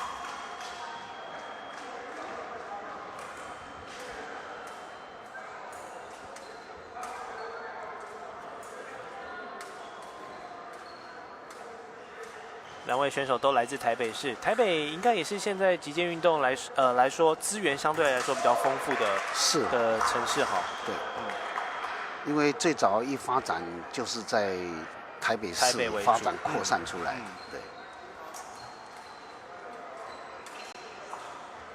所以在台北的小选手整个练剑的氛围跟资源，也是相对来说比较好的。许敦文慢慢的逼近，李浩恩退到了后方，好，比赛时间 Round 1时间跑完所以现在进入到一个短暂的1分钟休息时间。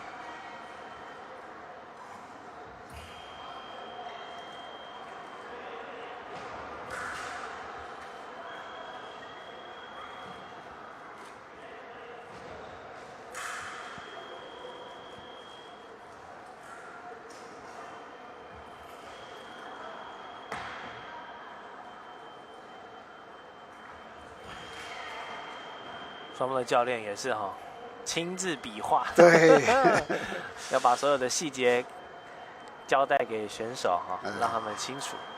教练就是言教不如身教，对，直接每个都是比手画脚的，比选手还忙。是。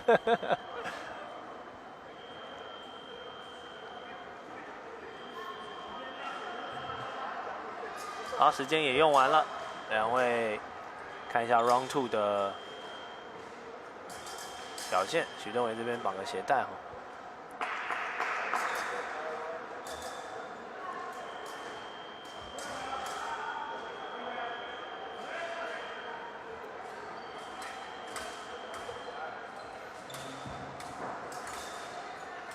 好，增加去拨剑的频率，这里有了，许敦伟抢下这一分，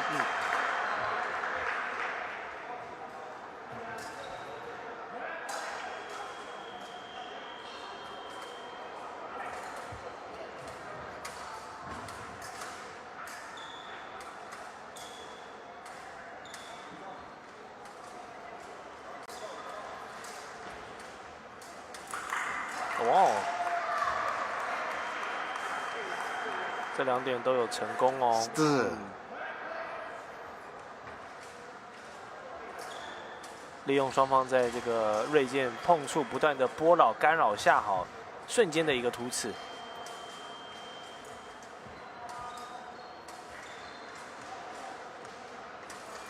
哇哦，刺脚成功哇！总算说下半身虽然比较笨重一点，但是因为它攻击范围小，所以其实有时候刺脚没成功的话，自己的风险也很大。对，因为你的头就暴露在对方的威胁了。但是许敦维这次是成功的，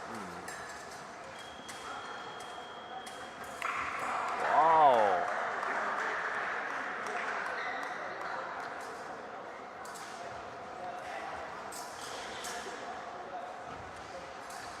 他刚刚也有先举手跟主审示意一下，他要调整，所以也是获得准许才调整，很有观念。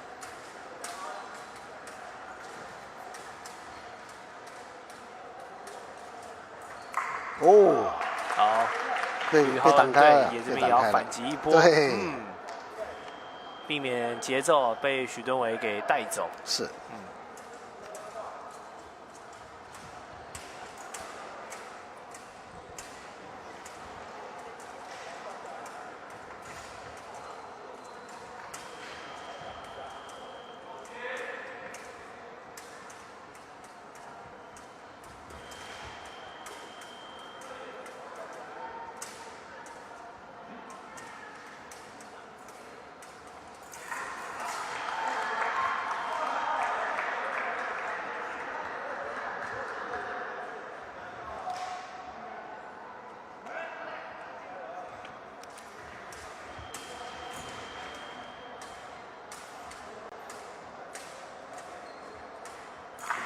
哇哦，对，两个揪在一起了。对。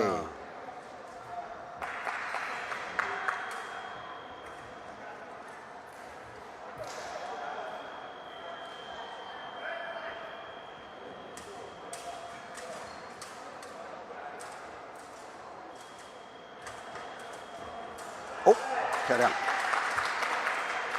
这一件骗得很漂亮，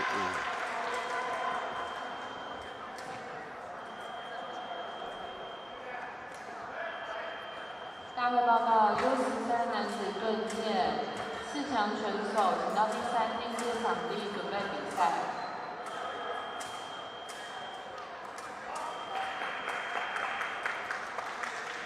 哇 ，Round 2打完，对，双方还是紧咬的状况。要打第3轮了。要打第3。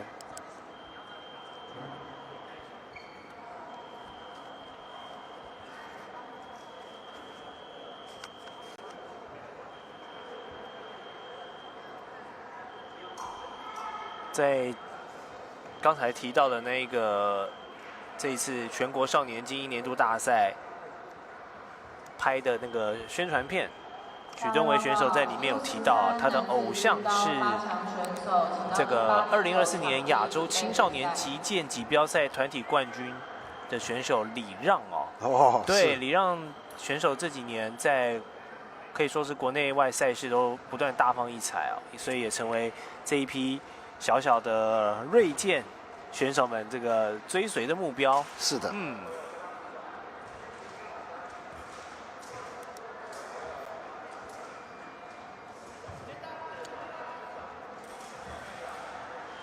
现在颁发 U9 女子军刀前7名。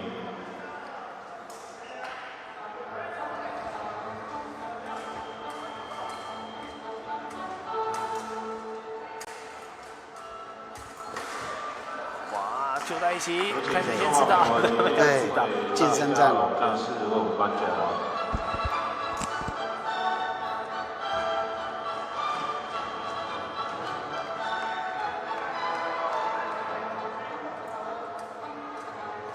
一个距离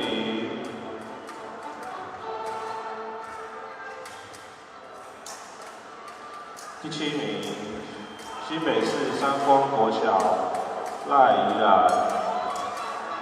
第6名，新北市文德国小林佩佩。第5名，新北市三光国小张雨晴。第4名，台中市树德国民小学李欣熙。又是攻击下部。3名，台北市私立复兴实验高级中学。认为刚才已经被逼到剑道的后面哦，是做了一个下方的攻击得手。第2名，裁判法人东海大学附属高级中的马上廖友琴扳回来1层。对。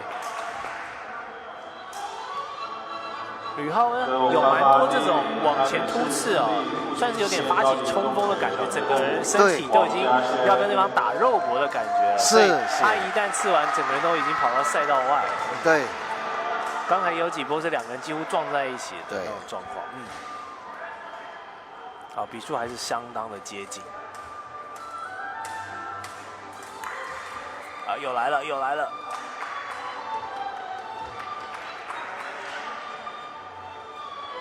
缠在一起的时候，那个剑尖也没有角度去刺到，是，对，都搅在一起了。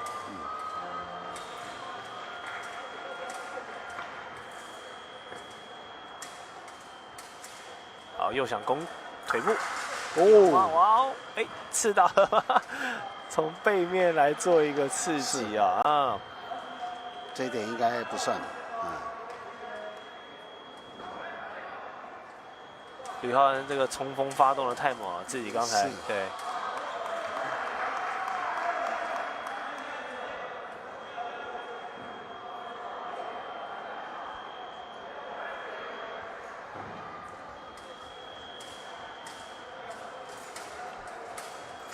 哇，哎呀，这个点脚真的厉害哦。对。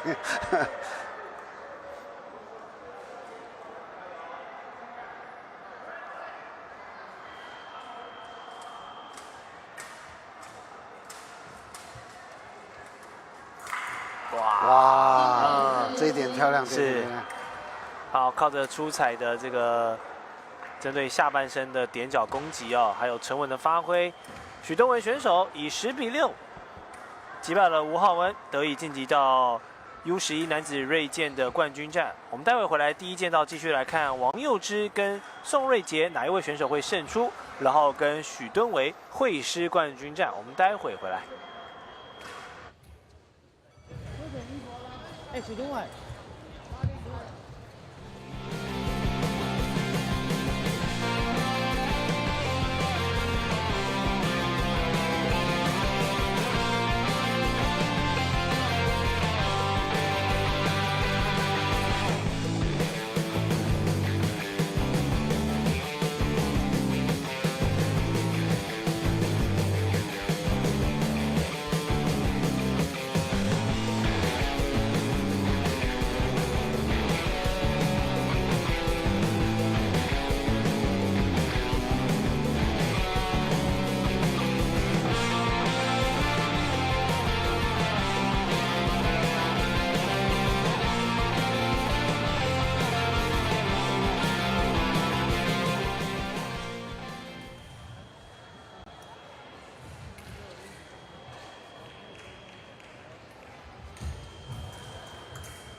精英年度大赛啊，我们看到了 U11男子锐剑的4强赛。刚才许敦维跟吕浩恩的对决呢，许敦维靠着出色的这个下段攻击哦，还有几个架剑的精彩演出，是以10-6获得了通往冠军战的门票。而另一张门票呢，就将在这场比赛左方的宋瑞杰跟右方来自贝斯击剑的王佑之两位选手之间产生。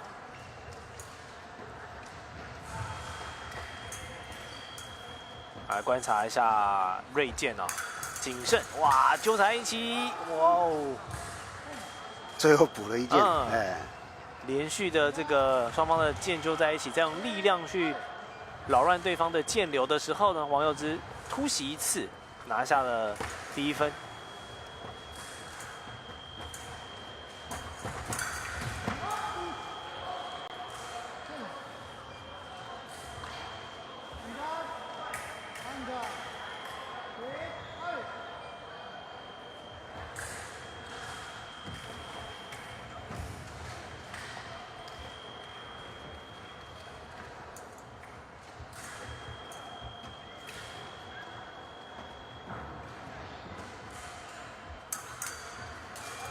哦，漂亮！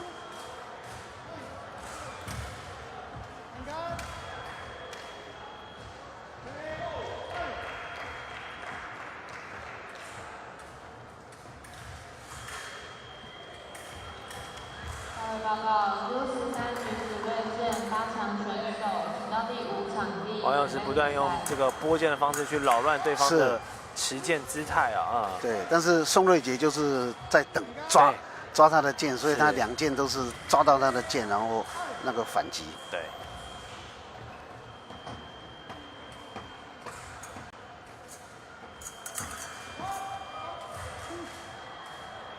击剑运动不只是这个比武力哦，也是头脑之间的较量。你要用什么策略，甚至是给对方造成这个佯攻欺敌的方式来出其不意哦。是的。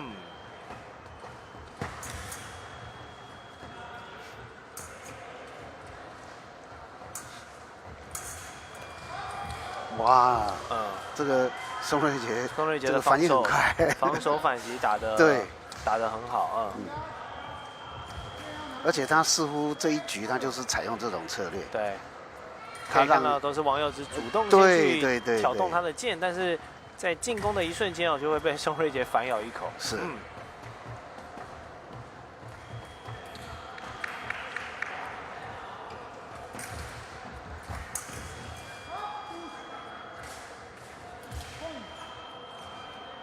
好，这边各加1分。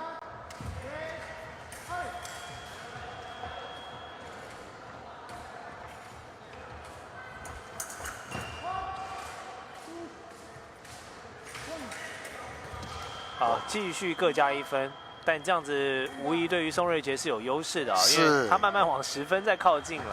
对。继续打平分的话，落后的王佑之是吃亏的。哇，这边干净利落，亮起了红灯，宋瑞杰来到8分哦。宋瑞杰把那个距离控制得很好，他的距离掌控不错，所以他就有那个余裕去挡他的剑，然后反攻。好，双方把时间走完。哇，虽然只是 round 1而已但是比数这是算是高比分的比数。是8比4。好，那就看双方的教练透过刚才的观察可以怎么样下达指令，来帮助选手克服可能在场上遇到的一些困难，或者是继续保持自己的优势。哇，这里直接开始对练了。对，我说言教不如身教。哇，这样的细节传达就很清楚。我们可以看教练的动作，他现在就在讲说你架剑之后对，怎么利用那个你的护手，对，做一个顺势的突刺。就叫他手不要再去拨挡了，直接就压着剑，利用那个角度就刺进去。当然，这个对于剑手们这个手腕的灵活度都是很重要。好，5秒钟，赶快把时间走完。好，双方加油。对。好，第2回合 ，Play alley。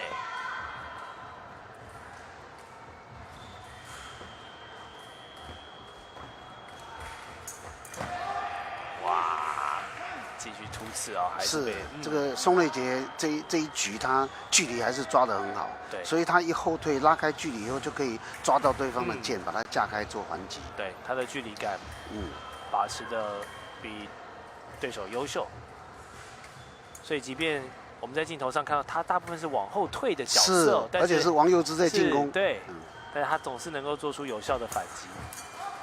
好，佑之这边对，这次攻击成功了，对。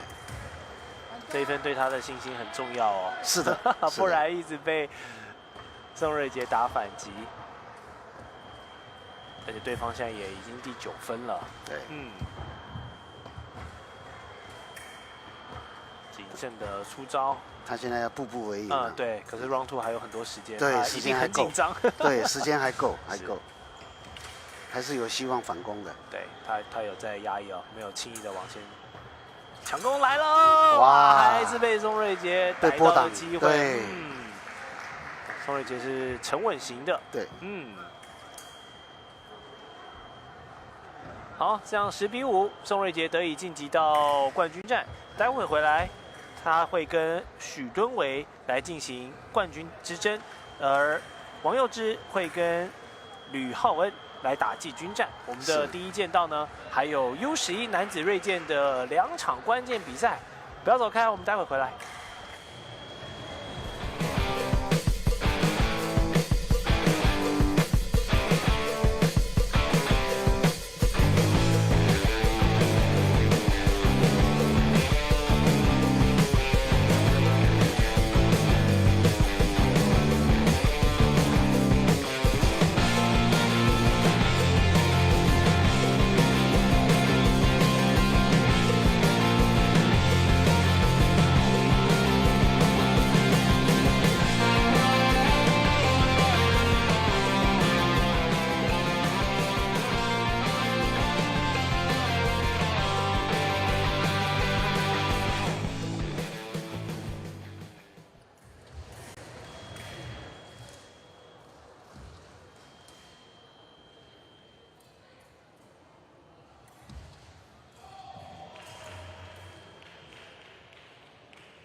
柚子，你有没有把你的那个收回来？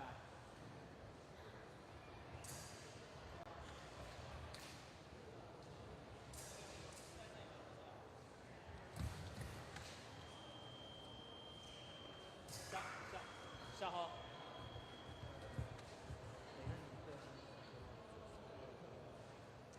是在这里打吗？也不用。好，没关系，没关系，你做的很好。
好，比赛时间已经也临近中午的12点钟了。然后在场边可以看到不少已经比完赛的选手跟家长们持续坐在2楼的看台哦，然后欣赏其他比赛的表现。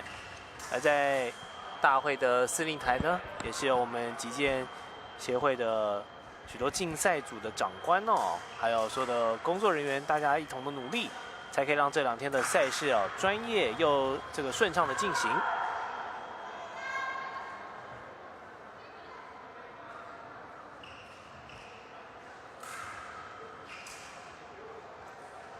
好，我们的第一剑道呢，待会要来进行的是来自贝斯击剑的王佑之对上台北市国语实小的吕浩恩，要打的是 U11男子锐剑的季军战。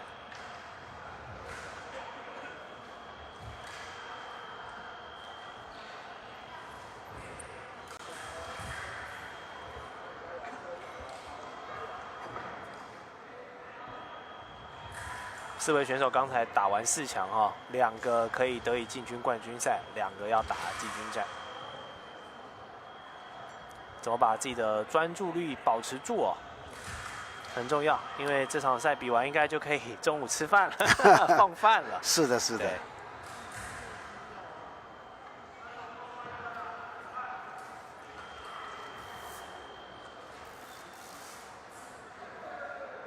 好，选手上场。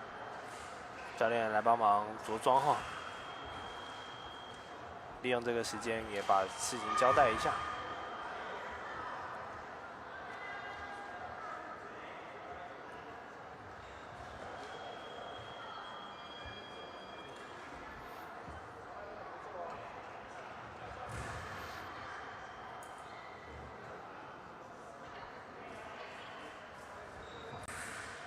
为本场比赛执法的主审裁判是蒋明春先生。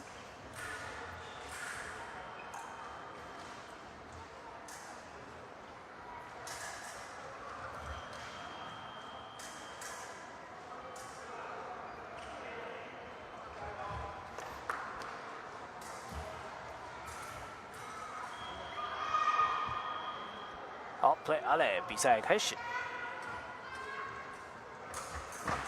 哇，攻击脚步有。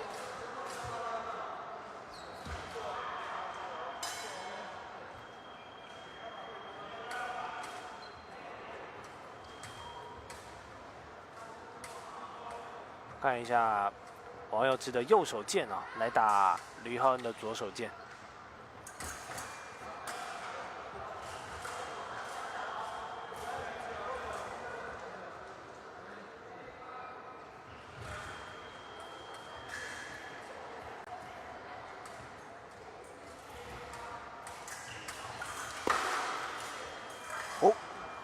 双方纠缠在一起，哎，近身战都是对近身战刺到的王佑之，好啊。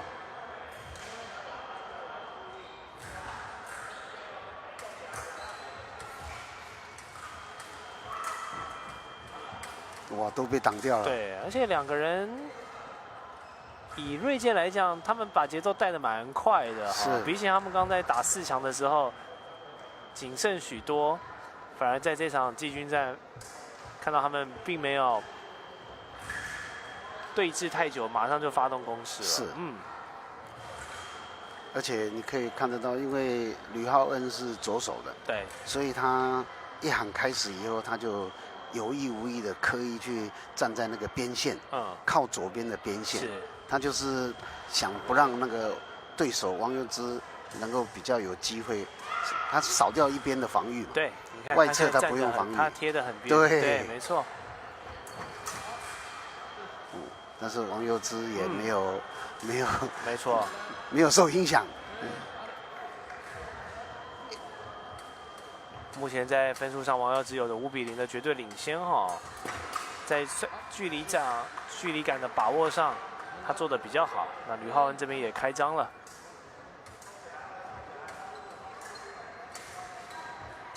看一下这个左手剑的，我们用一些策略。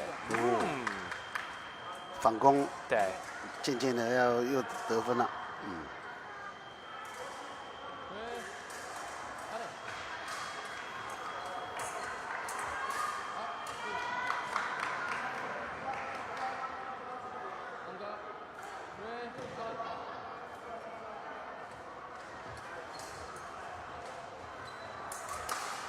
哇哦！双方剑打在一起之后的第二拍戳击，王佑之的速度是比较快的。是，他挡剑很快，对方没吃中，他马上把他敲开。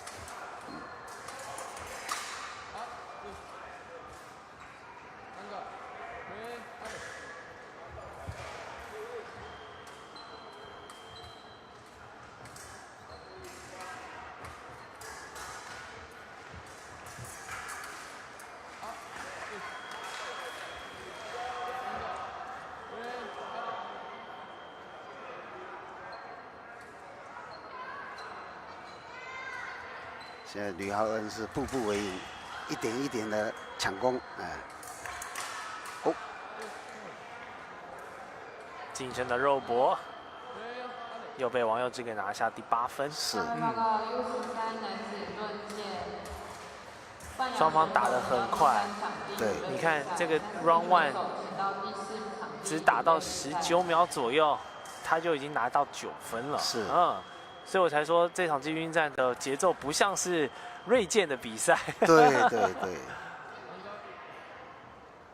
可能是因为4强打完之后，选手觉得说季军战就相对来说心态上就比较放手一搏，是，就没有那么多的考虑，更多的是当练习，平常比赛的节奏在打。其实有时候这样子放松打，还有更容易打出水平。是，好，最后的5秒钟，王佑之要抢攻拿攻这1分吗？有没有？没有啊。好，结果反而是吕浩恩得分了，最后的2秒。但是2秒也有可能得点。没有，他们都后退了。对，决定还是把胜负悬念留到 Round 2再来看，这样也好了，让教练这1分钟有一些事情做。万一比赛这 Round 1就打完了，那教练这1分钟也没有办法去做调整了。但是确实在锐剑的这个比赛当中，也曾经有发生过，就是在最后的2秒、1秒还要去抢攻。裁判一喊开始，他马上冲，就马上得点。是，所以让很多人都觉得哇，这个不可思议。对，几秒钟他一直拉回来。所以看选手哈，有时候他可能觉得他正在那个状态里面，是，对他不想中断那个感觉。对，没错。而且他充分的把握，一喊阿嘞，蹦，人就蹦出去了。对。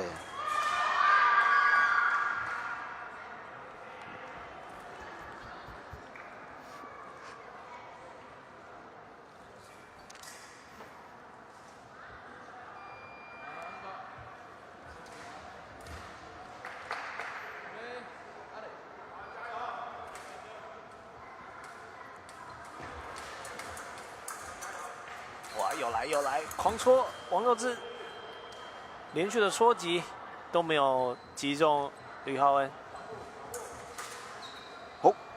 有了。哇，双方肉搏完之后哈，好，这样子我们恭喜王佑之拿下了这一场 U11南锐季军战的胜利哦，这样他会是季军。那浩恩选手则是以殿军作收。那我们的1号剑道进行场地的整理跟人员更换呢，就要来看冠军之争喽。由这个许敦伟，也是我们 Promo 的男主角，来对上宋瑞杰，非常擅长打防守反击的战狼选手。待会在冠军战会碰出什么样的火花？观众朋友不要走开，持续锁定在我们的频道。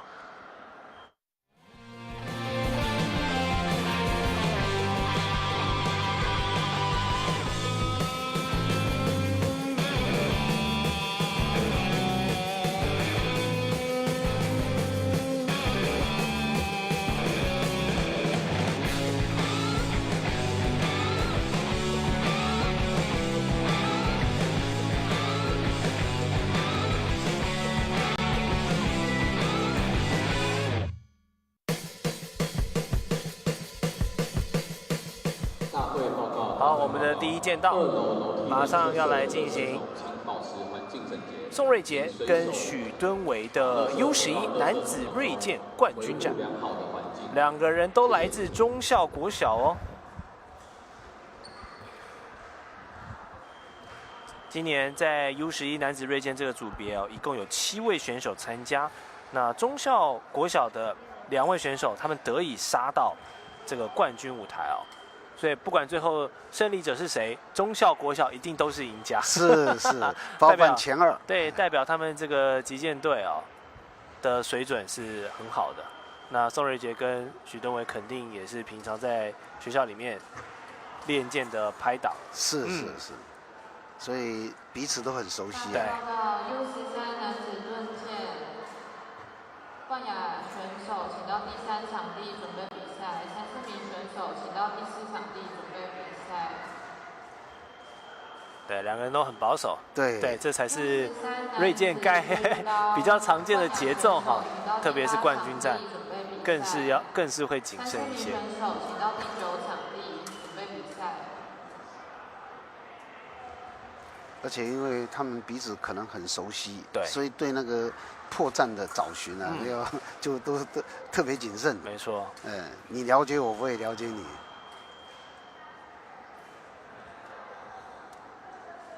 哇，会比较焦灼。对，开赛已经 Round 1已经进入到倒数的50秒，双方现在还没有出招哦。对。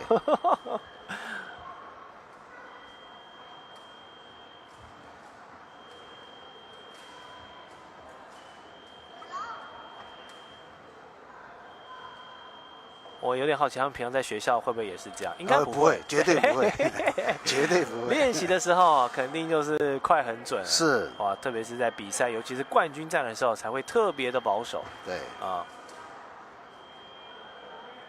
刚刚双方都觉得这个分数板有疑虑，所以跟主审示意一下，分数加回来，这样正常，在比赛得以继续。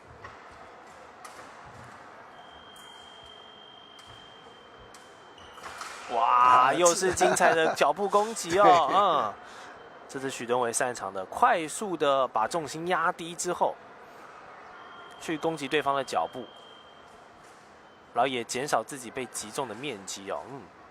他的膝盖很好，对对，可以做这种非常迅速的下蹲。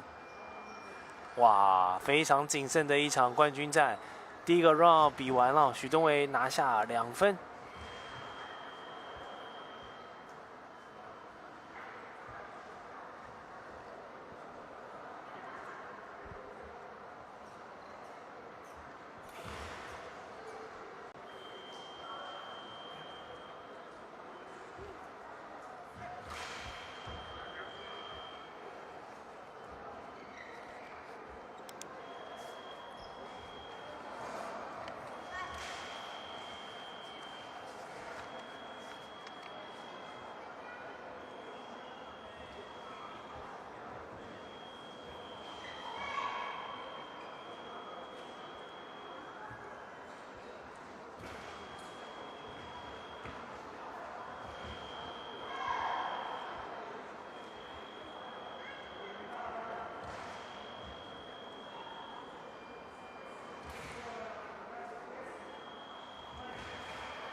好，双方的 Round 2开始。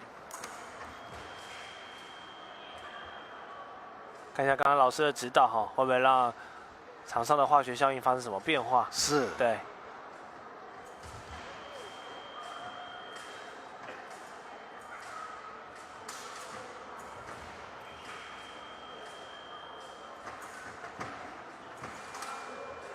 哇，双方同时刺到，同时加1分。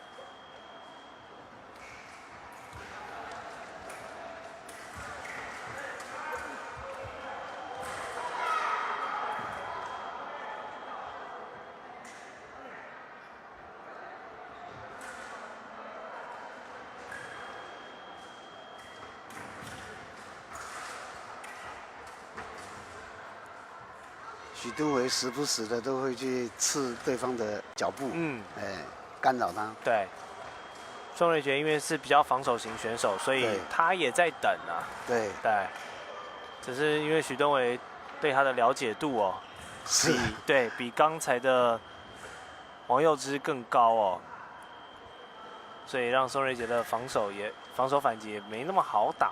对，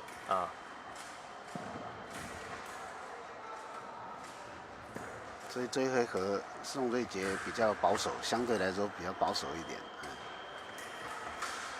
哇，这次对，头被刺中了。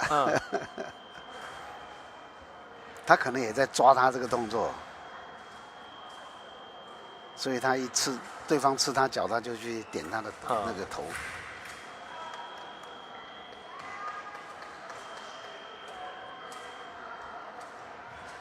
好 ，Round 2进入最后的3、2、1，好。把时间都用完了。对，真是一场低比分的对决哈。这样子，再一个1分钟的休息时间，然后双方的第3轮。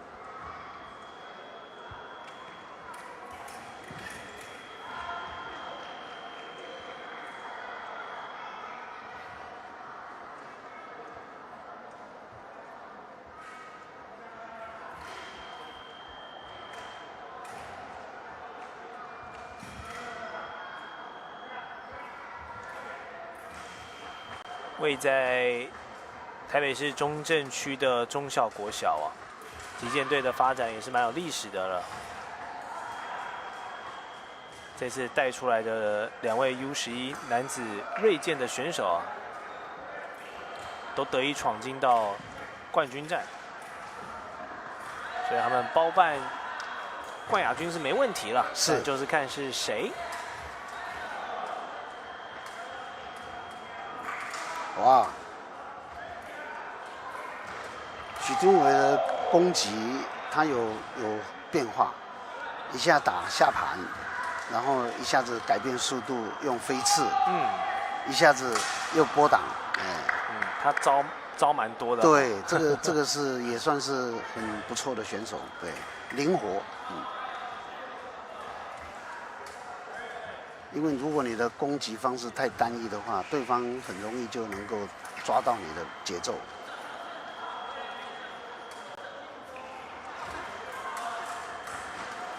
哇！现在又一个负重。这样徐敦伟已经来到9分的听牌区了，来看他最后1分会怎么打。我猜刺脚。刺脚，他擅长的刺脚。对，试试看啊，因为现在领先比较大。观望一下哈。但是宋瑞杰有在防，对，他刚才已经准备要抽脚要刺对方的头。哇，两个人纠结在一起，谁戳到？近战，最后的戳击。对，近战。哇，是许敦伟戳到了。是，这样子他就以10比4击败了同学哦。宋瑞杰，我们也恭喜2位选手啊，都代表忠孝国小完成了本届在 U11男子锐剑的金包银啊！哇，学校大赢家培养出的2位选手哈，对，拿下了1、2名，两个人都很优秀。对，好，那待会在我们的主播台呢，会来进行冠军选手的访问。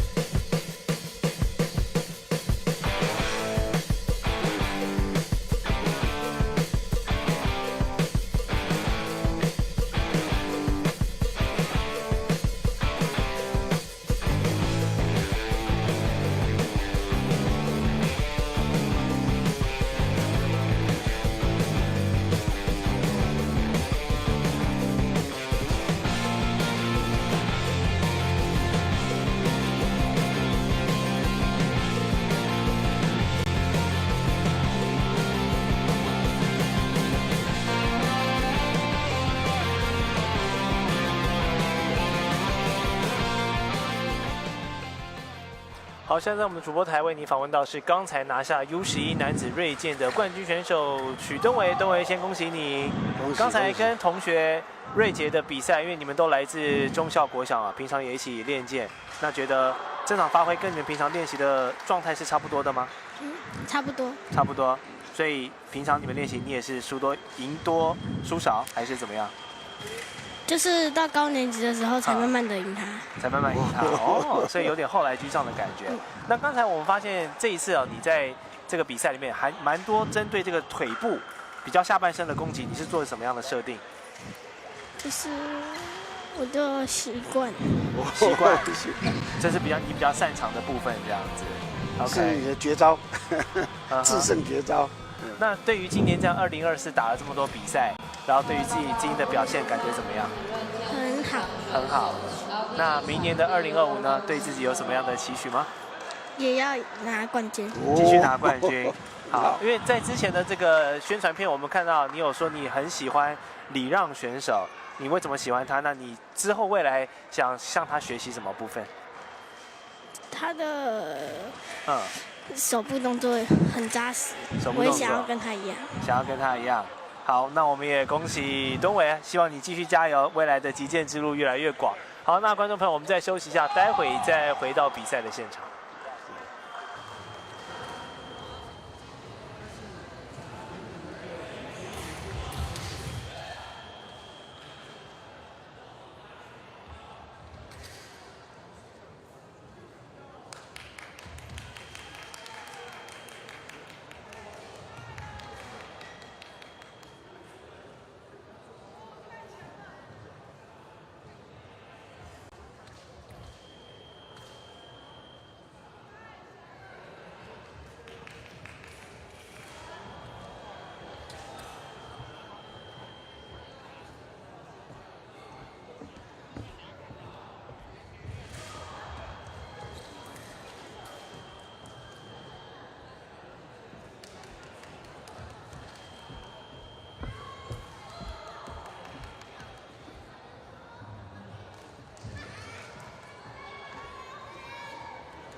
各位先生、各位女士，现在在第一场地进行的是 U13女子锐剑4强赛，让我们欢迎4强选手及裁判进场。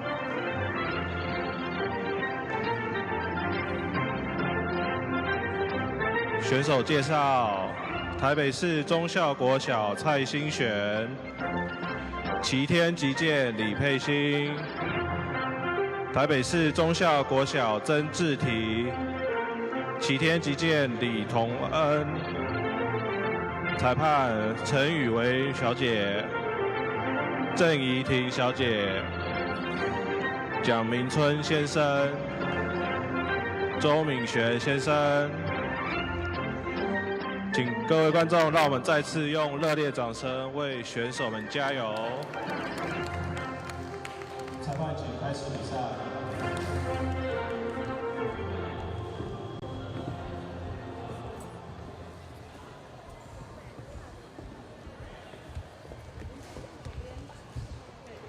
好，在看完了刚才 U11男子锐剑的比赛之后呢，紧接着是第一剑道进行的是 U13女子锐剑的赛事啊，这也是一场由这个2位忠孝国小的同学来对决2位代表齐天击剑俱乐部的同学啊，所以我们可以看到忠孝国小击剑队真的是厉害啊！刚才不止在 U11的男子锐剑包办了这个1、2名，他们现在的2位选手也持续在 U13女子锐剑的4强啊，可以来做这个名次的提升。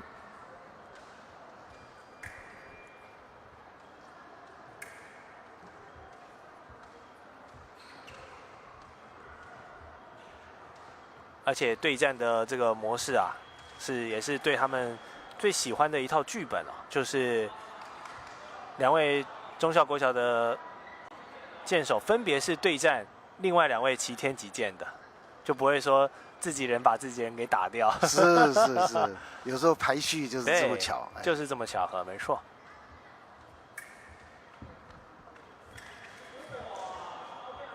当然，对于齐天击剑来说，也是有机会来寻求1、2名包办的情况，我们就看待会的比赛会朝哪一个方面来发展。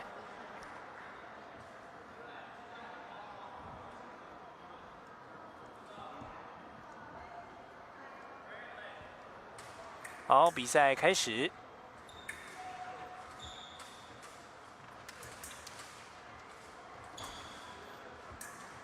在昨天的转播比赛啊，其实我们在 U13的女子盾剑也是有看到蔡欣璇选手的，所以今年的精英年度大赛她是报盾剑跟锐剑。是。那昨天拿下这个盾剑冠军的是 Alison Chen 哦。不过欣璇看来她盾剑跟锐剑都打得很棒，所以也都可以进入到最后的舞台。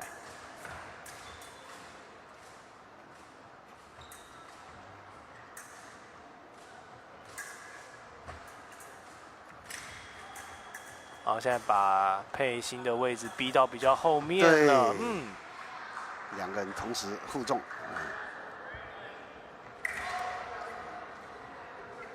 互中都拿1分。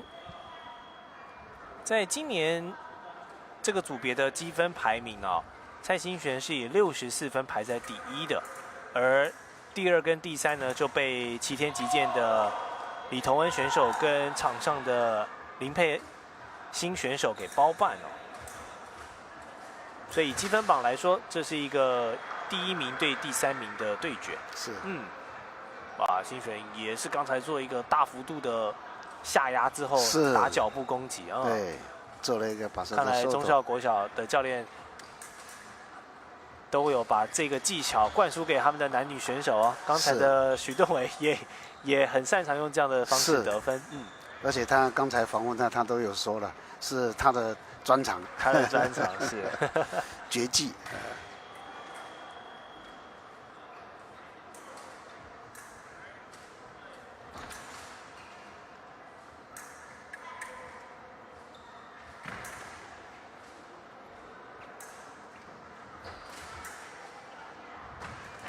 哇，被拨挡了。嗯。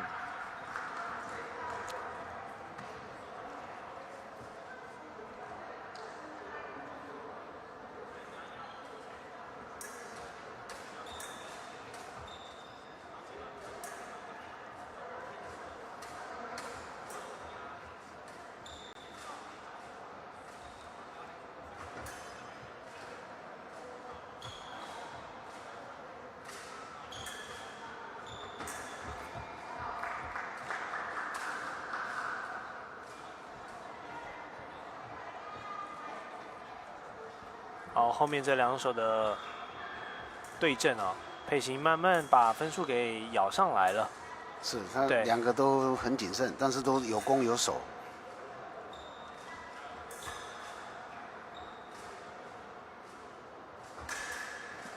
回敬一下，刺个脚。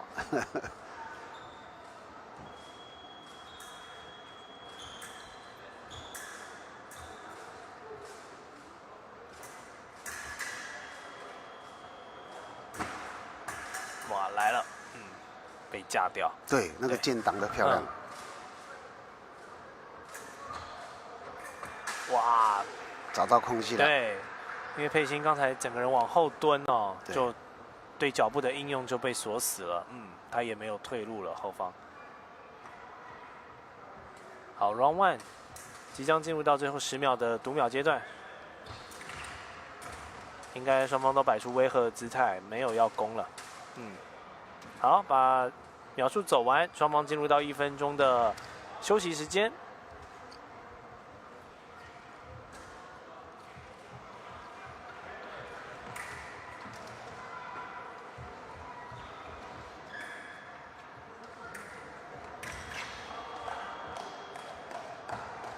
教练哈，齐天击剑是对他们的俱乐部。选手请到第2到第4场地准备比赛。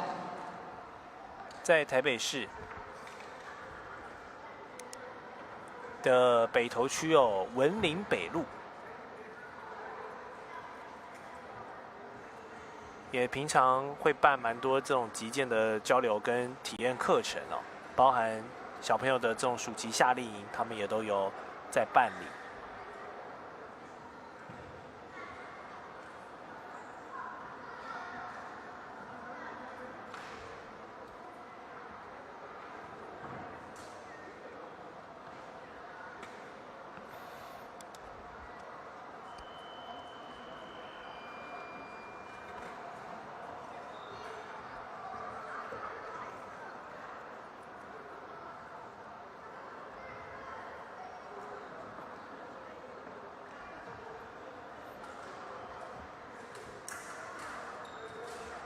好，来看一下 Round 2， 调整过后，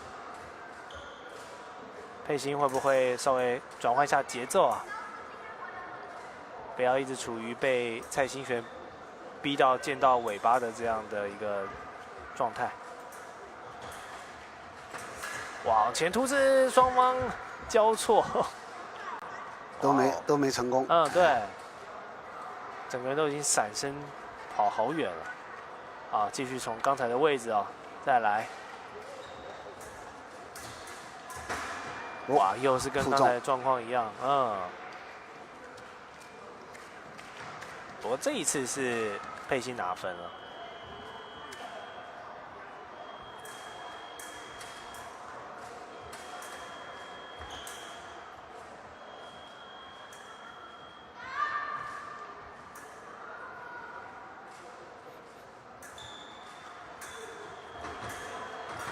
哦，又是负重。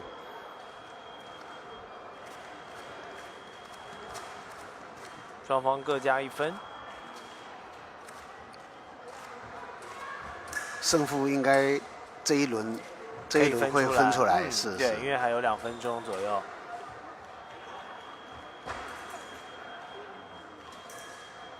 而且蔡欣璇慢慢逼近，他最后会做进攻，他不是说只是逼，然后没有做进攻，对，所以他也会反攻，会有一个分数上的进账。有，扳回来1分，扳回来1分，哇！林佩欣虽然几乎每一回合都被逼到自己见到的尾巴，但他还是有把分数咬上来哦。是，韧性很强的，一点一点的打的。哇，来了！蔡欣璇这个架键就比较强势了，是架掉之后的初次拿下第8分。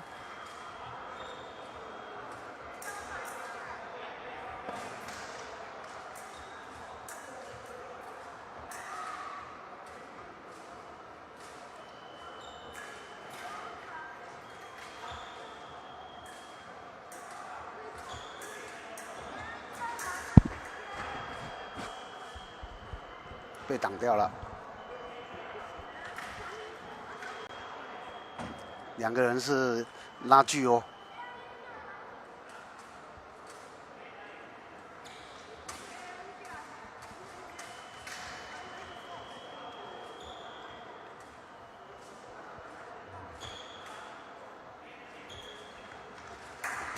哇，想点一个脚步。对。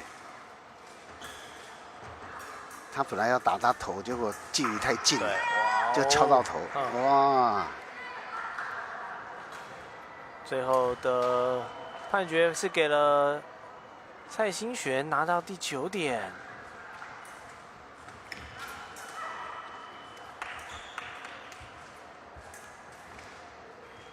看看这个胜负就在这个几十秒之内了。对，30秒左右的时间。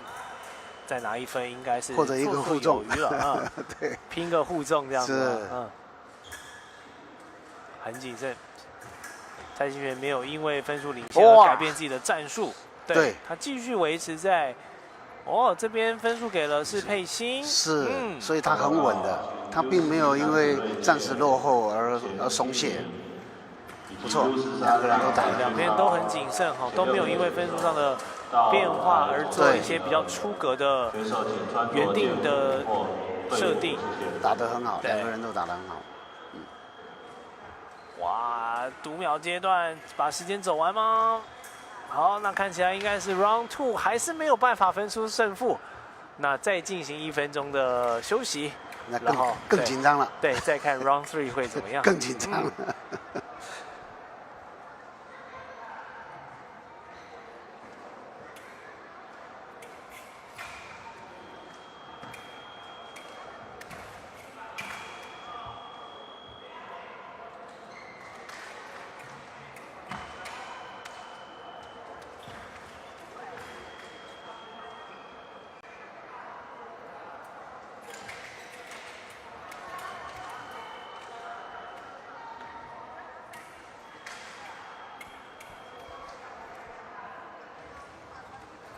今天8号的比赛其实也是蛮多的。当然，经过了大会的安排会把一些比较有观赏性的赛事跟组别安排到第1剑道得以转播。不过，其实，在其他的剑道呢，其他组别的小朋友也都是很努力在比赛。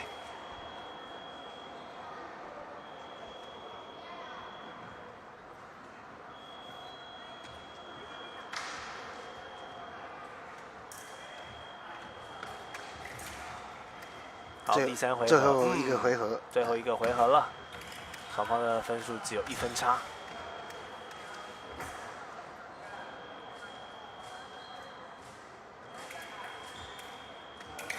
佩欣还在后退，对，快到底线了，快到底线了。不过蔡欣璇也不好攻因为他还一直在做晃剑的动作去，他防守也是很严密的。哇！挤进去了，对，刺中了。哇，刺中了！那这样子，蔡欣璇就拿下了第10分对。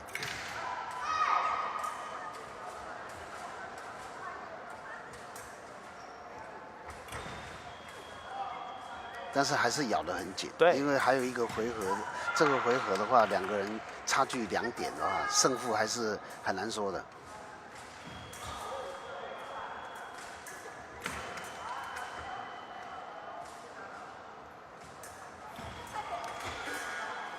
双方都有机会。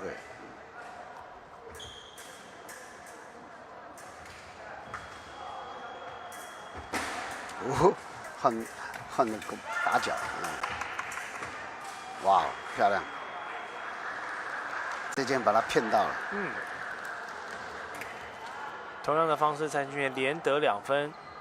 林佩欣刚刚被失点之后，他有转头看向他的教练团哦，应该也是希望教练团可以给予他一些什么样的提示？对，临时看看有没有什么、因为目前就是这样的一个状况，他被逼到剑道的尾端，哇！这次他主动抢攻了，哇！刺到整个位置都跑出了赛道，还是被刺中了。因为他整个闪身过去，他的背部就整个暴露出来了。是，蔡幸权就补上一剑。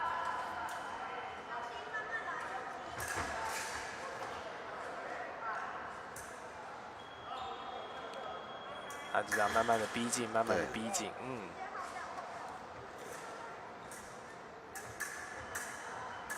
好，去拨弄，发动进攻。哇，这里有吗？有，2个人互中，都有刺中。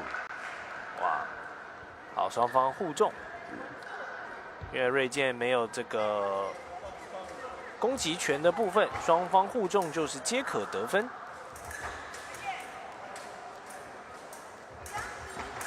哇，来了！哦，又终于看到佩欣往前抢攻的动作。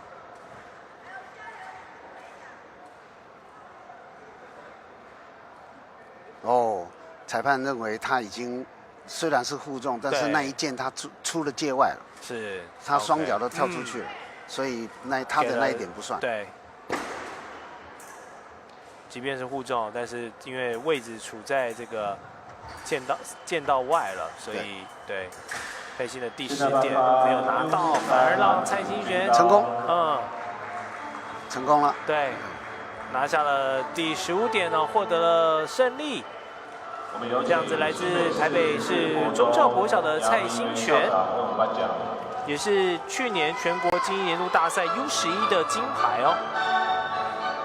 他有机会连续两年哦来挑战这个金牌的卫冕。那不过待会能否达成呢？也要看下一场比赛他的对手将是谁。好，待会回来我们的第一剑道会来进行曾志缇跟李同恩的较量，胜者可以前往冠军战跟蔡幸权一较高下。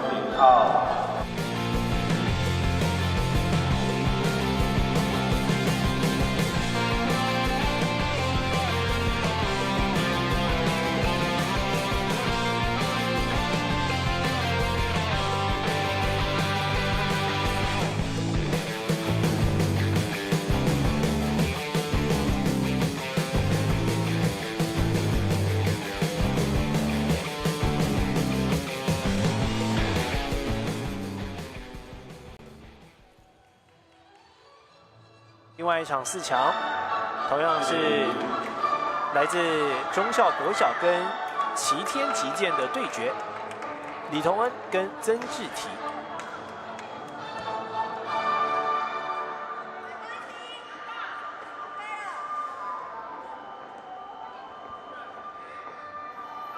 恭喜以上获奖选手。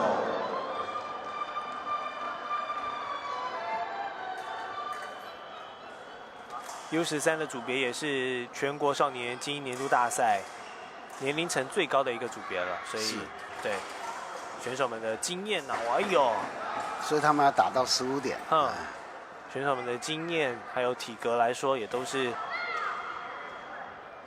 这个里面最高层级的一群人。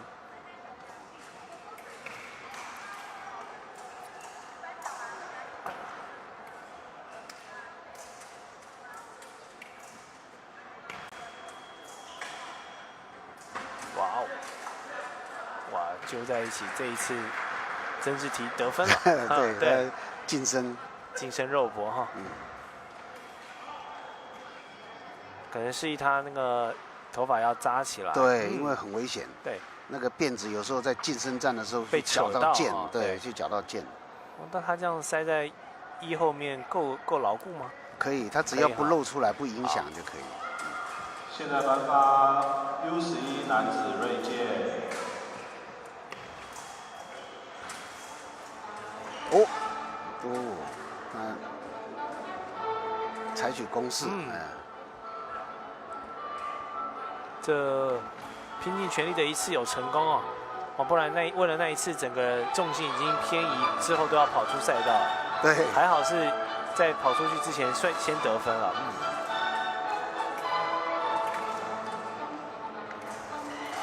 互中，对，互中，各加1分。有请中华民国击剑协会谢家龙监事为我们颁奖。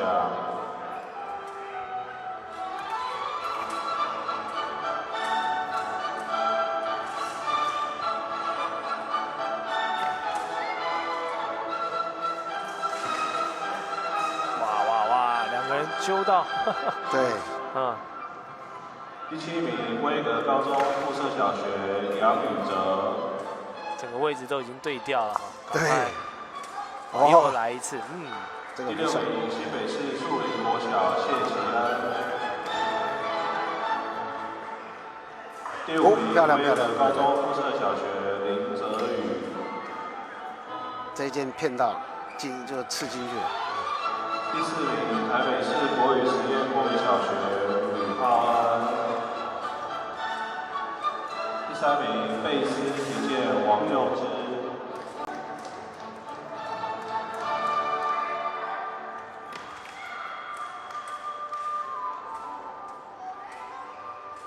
第2名，台北市中校国小宋瑞杰。持续的逼近李同恩。得颁发第1名，台北市中校国小许敦维。攻击上，李同恩采取比较主动。对，大部分都是他在往前逼近。对，他一直在逼曾志提。不过曾志提蛮会打烂仗的，就是双方一进入到肉搏，往往就是他的绿灯会亮起，他占上风。恭喜以上获奖选手。互中，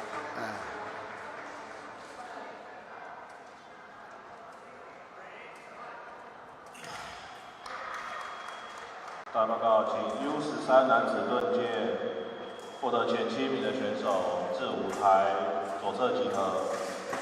选手请穿着剑服或队服，谢谢。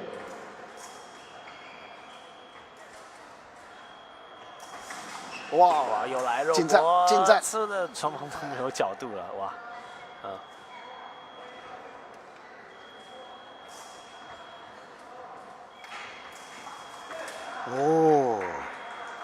架剑，成功，他把他剑架开了。哇，曾志提几波这样子混战中的得分，他现在也追到6分了呢。哇，漂亮漂亮，攻对，这一件很漂亮。看现在气势整个有一点翻转的感觉了。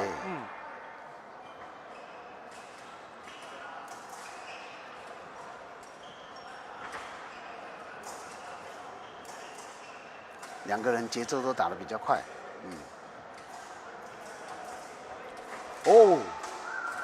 没成功，李同恩拿下1分了。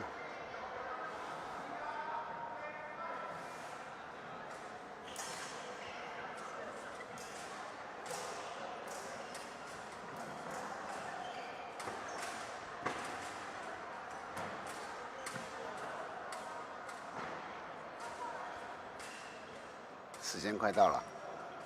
对。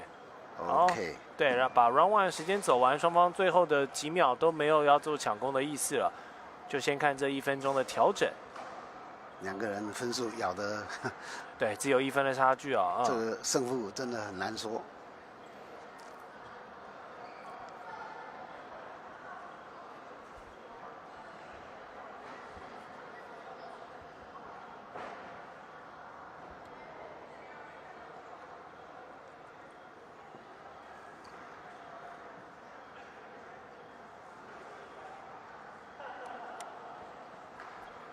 选手一边补充水分，一边听教练。根据刚才的观察可以做哪一些修正？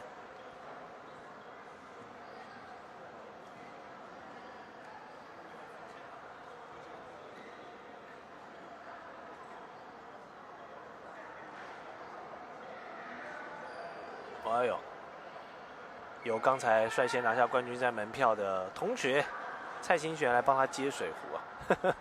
对，是，顺便当助手。对。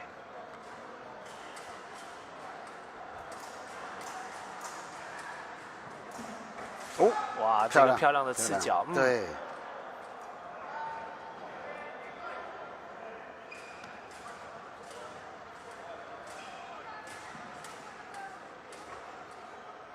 往前做威吓，再来，哇，剑打偏了，刺得到吗？哇哦，两个人贴在一起。多那一点，因为他出界。对，他已经出界了。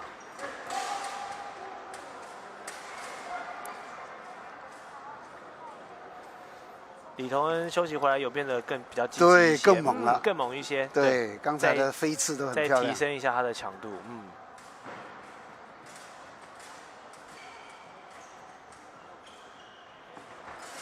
又想来刺个脚，被曾志缇后闪。哦，漂亮漂亮，这一件很漂亮。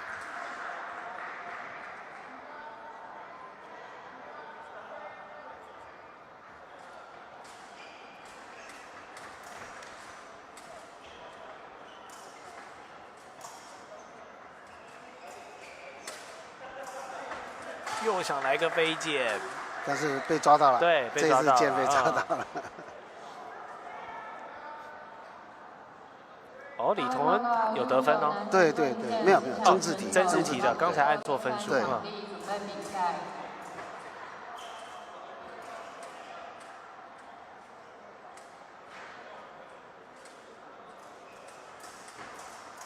哇，两个人哇，漂亮哎！哇，所以我说胜负很难讲。对，这个波档之后，曾志缇的取点，刺激了，刺激了。是。现在回到原点，平手。对，没错，回到原点。两个人这个斗志都打出来了。对。李同恩这边再用一个飞剑。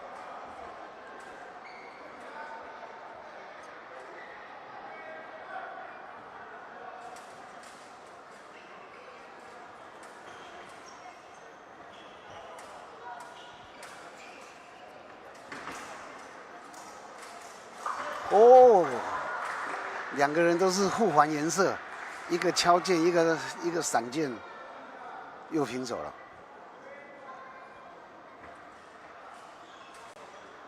还有1分半左右，是蛮有机会，可能会打到第三 round。哇，飞剑跟回击双方同时亮灯，各加1分，哇，持续紧张刺激啊！还有1分20秒左右。对。很精彩，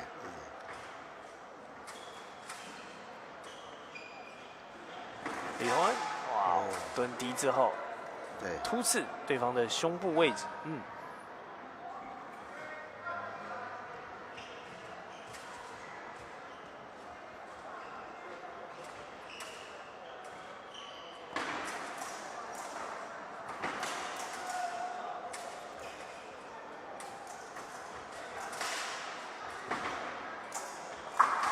哇，漂亮漂亮！他后退一步，把对方剑打掉，然后做还击。好，这样李同恩来到听牌的位置了。对，最后的沉稳时刻，沉得住气吗？48秒，时间上是够用的。对。哇哦，要小心啊！这还是很有看头。对，曾志缇的反击一来一往，很有威胁的。对，一来一往的，要打赢这一仗是不容易的。双方都是不弱。对，有时候在14分的时候，选手会比较躁进一点，但你要获得得点的同时，你也要承担风险。对。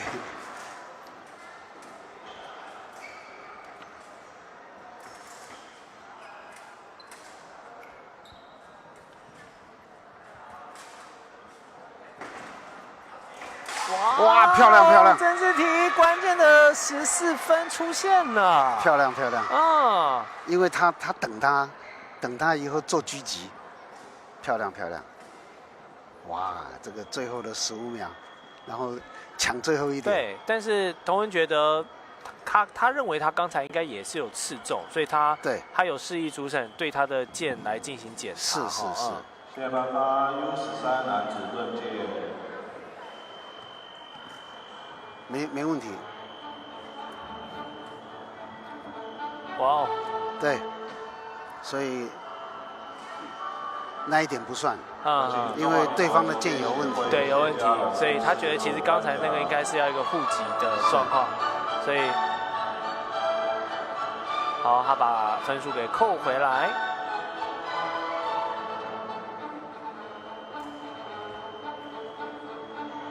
郑继林。哦，看前方的感应器哈，稍微有点状况。第6名，胡适国小黄天佐。第5名，20击剑林瑞成。第4名，新北市立新光国民中学周世杰。这个经验很重要。对。他刚才就是自己有信心，所以他认为是剑有问题。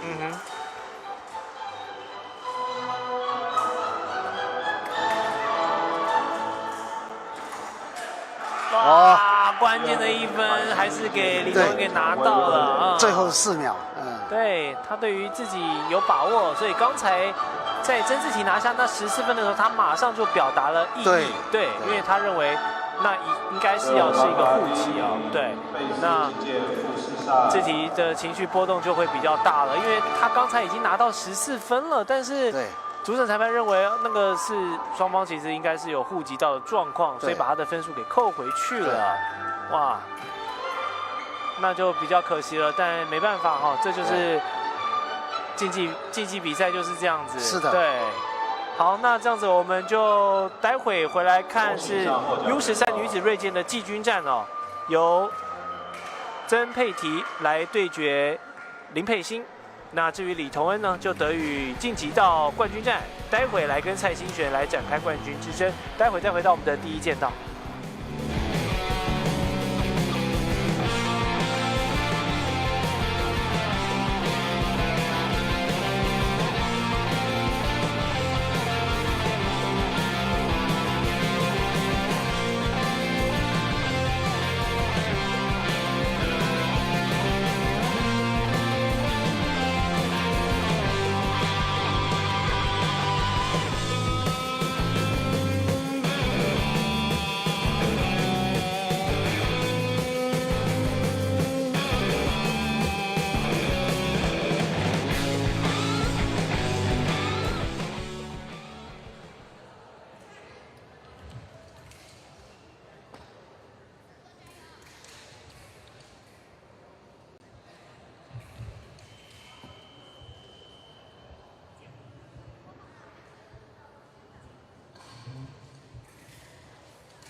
好，再回到我们的比赛现场，时间是下午的12点53分哦。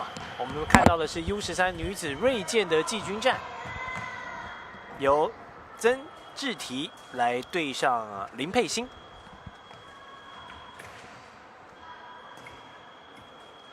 所以在刚才稍早的对决哦，中校国民小学的选手跟齐天击剑的选手都至少有一位得以晋级到冠军赛，对。在两边都有夺冠的机会。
哇，双方密集的攻势，分数还是只有1比2而已。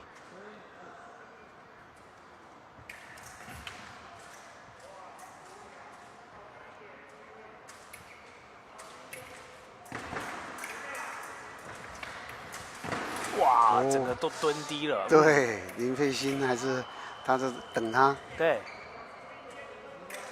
佩欣面对志缇哦，还是跟刚才稍早，他跟蔡新璇的打法差不多，他都属于比较以退为进的，是防守型的，所以反而是曾志缇持续的在把他往后方的区域压迫啊。但是林佩欣就是一直贴着边线，对，哎，贴着边线。他要让对方在他的外侧不好打。嗯。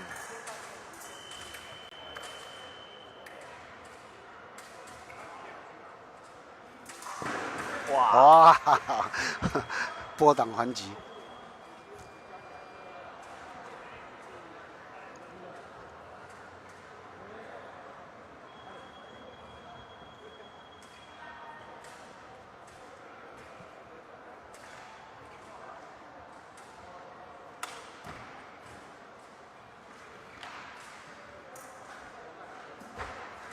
这是一场防守战哦。是第一 round 最后的30秒钟，现在佩欣是有4比1的优势。他在等，对，他在等曾志缇自己送上门来。而且现在秒数对他也有利，哎呀，又成功了，他就等他。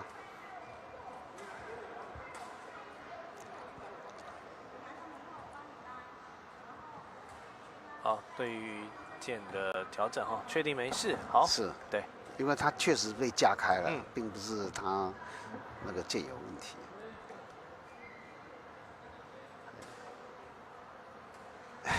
两个人就对，把时间走完哈。是，对。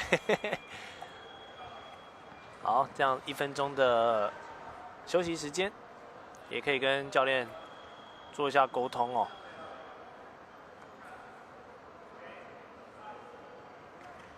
这题刚才输给了李同恩哦，因为非常接近，所以我们也看到他一输完马上就哭了。对，那经过大概10来分钟的调整之后啊，我不知道他的情绪有没有受影响，但是从这场季军战来看，对，似乎跟刚才的4强他的风格有点不太一样。对对对，其实好的选手就是不管胜败，那就是要随时调整自己，对，才会一直进步嘛。而且这也是一种磨练。是的，是的。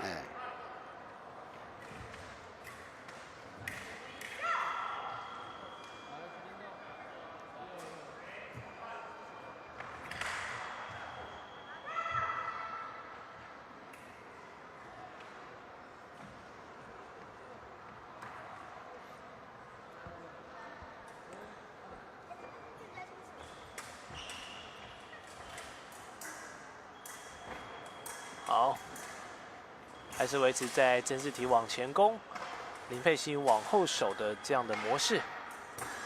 他站在边线上哈，把自己能被刺中的距离这压缩在一个斜面。对，他只剩下一半了。对，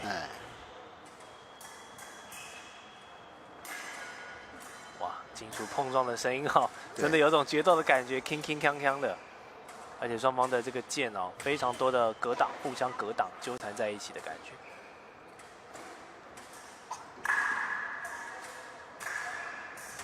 哇，攻击成功了。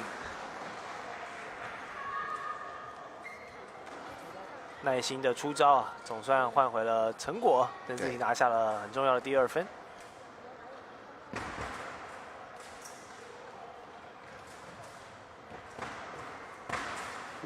差一点点。哎呀，出其不意，刺他的脚。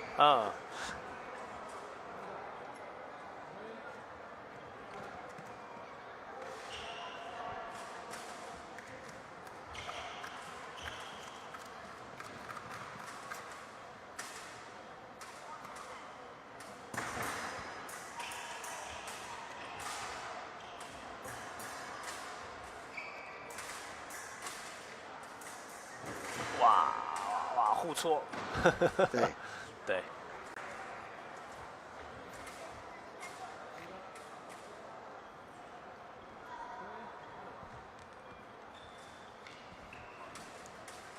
好，3比6，林佩欣现在握有领先哦，但是甄士题这几波的进攻蛮有效果的，也开始把分数提上来了。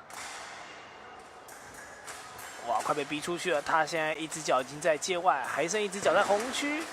往前的突进，让对方退无可退啊。所以又拿到1分了。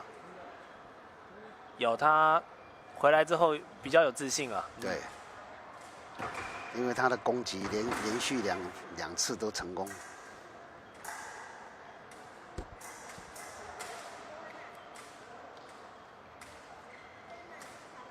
林佩欣到目前并不打算改变他的作战方式。他喜欢就是在那个小框框里面作战。但是他偷他的脚是很成功的。对，已经刺脚连续得了2点了。佩欣的打法好，有点像这个带刺玫瑰一样，对，在一个角落哈，你来摘，进攻你也有可能被刺伤的感觉。对。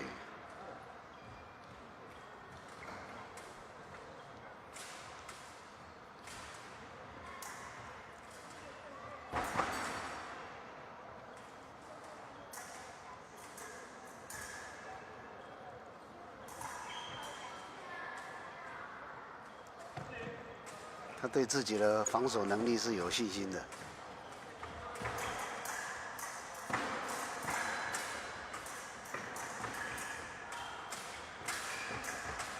哦，这曾志体反攻。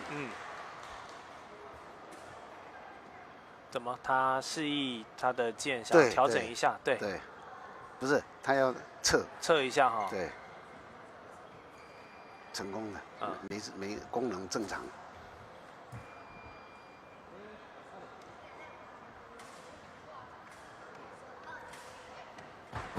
我们说剑那个感应器，它一定会有一个力度的感应嘛，对不对？就是你要用一定的一个力度刺到它才是符合判决标准。要750克。750克。对，那个平面截面要有750克的重力，要顶得住，超过它才会亮灯。是。才不会说随便刷到一个东西就亮。对，不是说碰到摸到就亮了。要有一定的刺度，代表那个剑有真的可以给敌人造成一个杀伤的力度哦，才算的。哦，追回来了。曾志体比数要进入到第3轮了。好，双方又把这个回合数走完哈，那再一个1分钟的调整。还有得玩哦，对，很难讲，因为胜负才3分啊，这个胜负是很难说的，而且有3分钟可以打。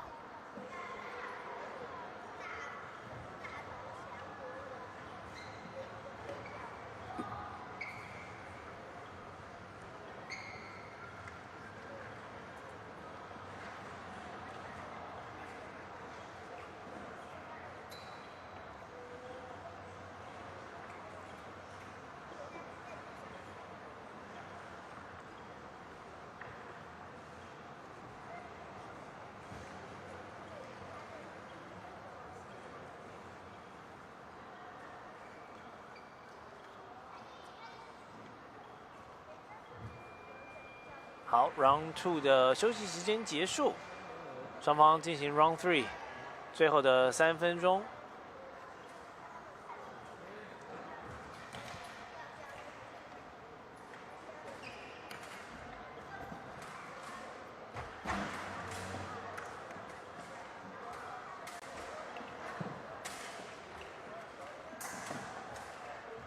好，还是一样，佩欣退回到他的小天地。对他一喊开始，他就慢慢的以守为攻啊。对，不过这里忽然来个飞剑啊。是，以守为攻。目前看来他是成功的。对。因为他比数领先嘛。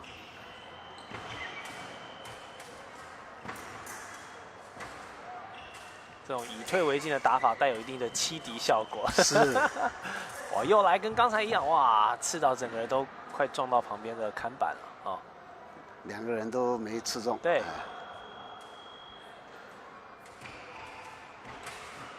哇，又刺中脚了。他这个刺脚的战术是很成功的，蛮厉害的哈。哎。持续的后撤，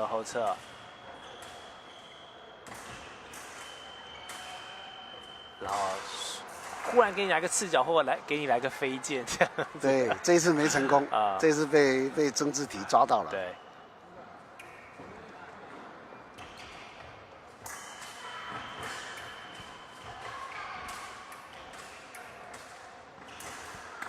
哇，还是被拨挡还击。显然，他今天用这种手势带攻势的作为，这个战术是正确的。目前分数应该是拉开了。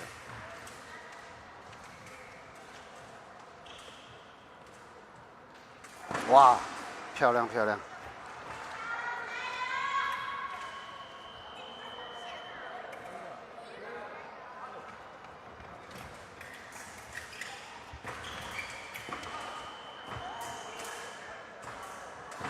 哦，扑中。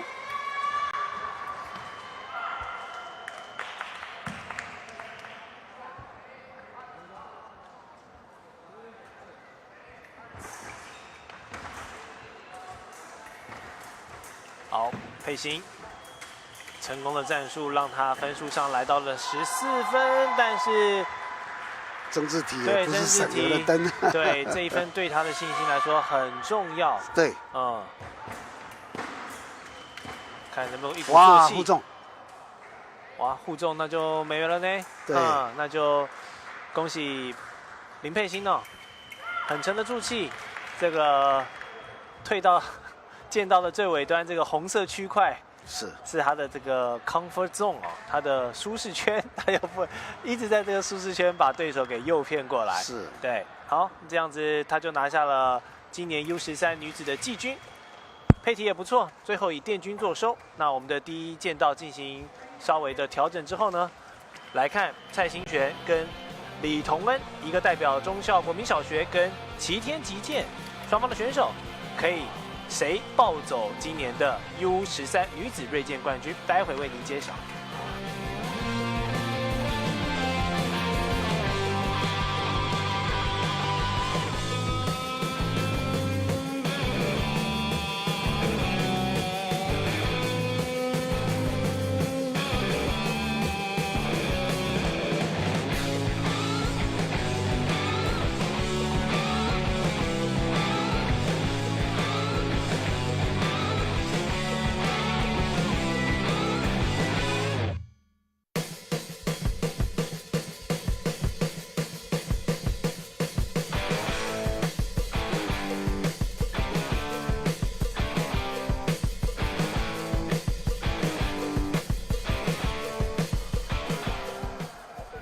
好，我们今天12月8号啊，最后一场赛程，在第一剑道为您呈现的是齐天击剑的李彤恩选手对上台北市忠孝国小的蔡欣璇选手。蔡欣璇也是去年全国精英年度大赛 U11组别的金牌。那经过1年的成长，他也从 U11进化到了 U13这个组别了，但是实力依旧出众哦，得以杀入到最后决赛。所以他能否完成去年这个金牌的卫冕呢？这个考验就要看他能不能过李彤恩这一关。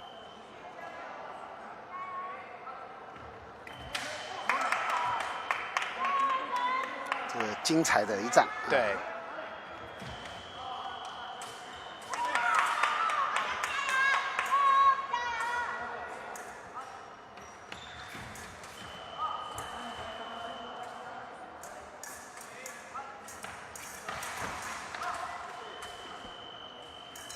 哦，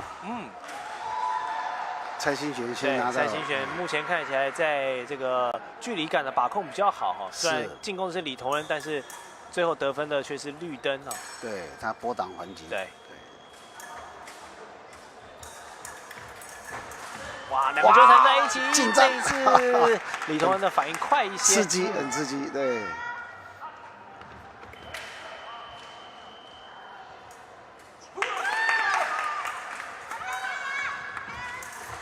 哇，忽然的下蹲，哇，两个人揪到，哇，李彤恩整个人喷出去，对他赶快脱离战场啊！好，在场边的尖叫声不断哈，因为除了在第一赛道，其实其他赛道也都进行到各个组别的最后的争冠舞台了，所以场边的观众也很激动啊。是，哦，好，欣璇还击，得点。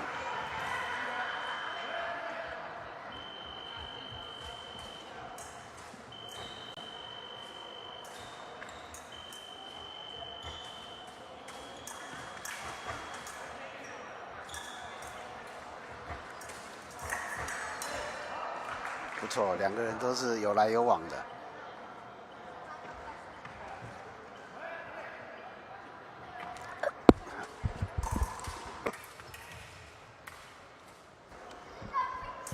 好，双方现在是2比2，所以互有策略哈。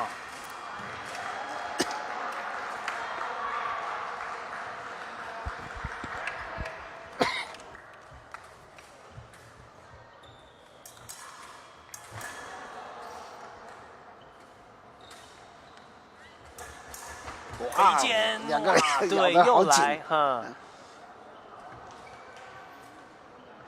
李彤恩蛮喜欢选择这种飞刺，对，飞刺，风险与报酬这个同样很高的一招啊。对。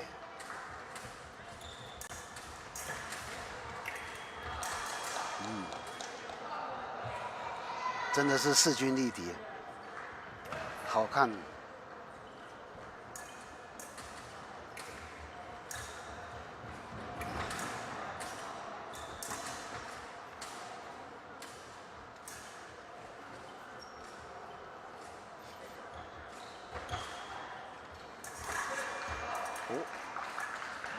李彤恩对有点反应快一些哈。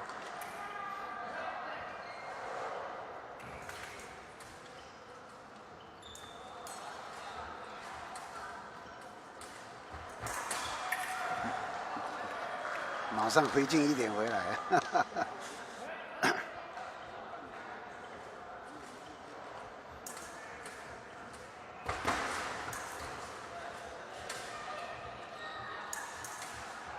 目前看起来双方的 round one 是势均力敌5-5开的。是，而且现在蔡清泉战术上他一直往右边的那个战线、边线啊靠近，他不让李彤恩再做顺利的飞刺。你看他现在靠左边站了。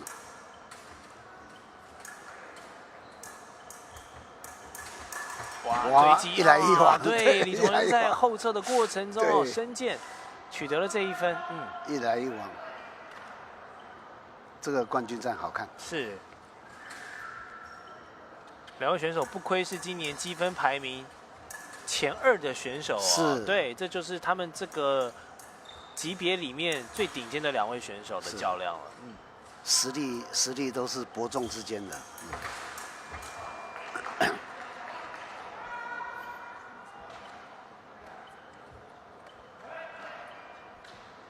今年在这个积分赛哦，蔡清泉因为上半年跟下半年这个第1场跟第2场他都是拿下了第1名，所以他有32分，2场32分的进账，所以他得以是64分哦，帮助他在总积分排行榜是第1名。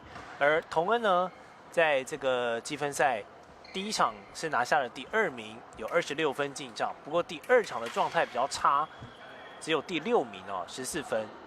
不过从他的状态看起来，到了这个年底的精英年度大赛，我感觉他状态又回稳了一些。是，像他刚才做了几次飞刺，那个对对手来讲他是有压迫感的。对。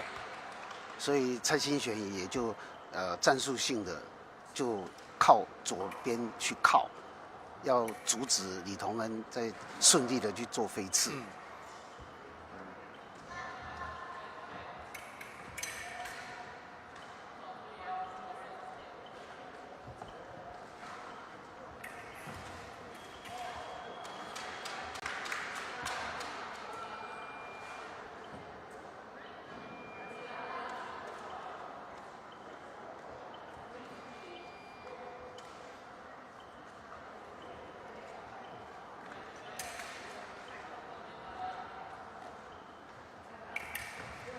好，势均力敌的 Round 2展开。13年全国少年精英年度大赛，连续2天，周6跟周日在板树体育馆这些少年剑客、少女剑客的较量啊。哇，今天转播的压轴就是这一场了。两个人真的是你来我往，你一点我一点。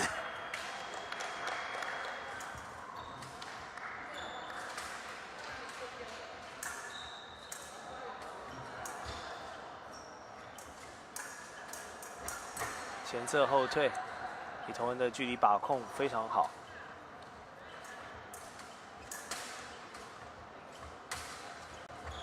阅读一下，哇，来有一个飞剑，哇！但是这次被蔡清泉眼明手快，对他有知道他会飞刺，差不多了，对，比较能够抓得住那个他的飞刺的节奏了，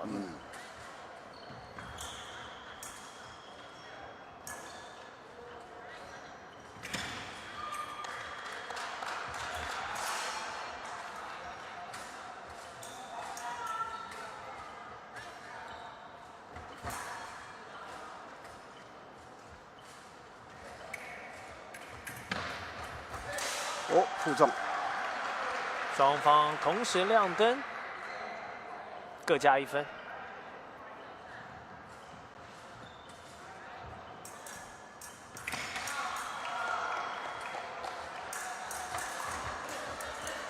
哇，近打得战激烈啊！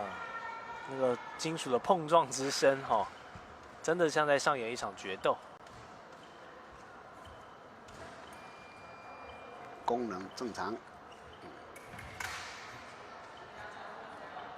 咬得很紧啊。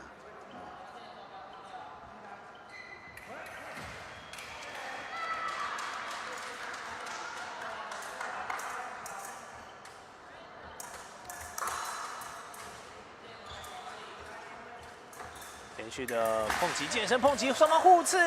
哦，哇，刺到都蹲下来了。对，在新选保持自己的身体姿态，比较没有大偏差的这个摆动啊，所以同恩在这一点失去了优势。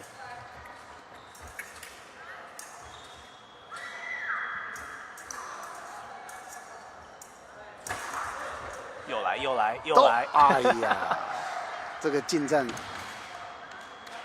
是那一分裁判不算，对，他喊停了。因为确实那种近战，对，并不是击剑比较常规的得分方式哦。对，又平手了。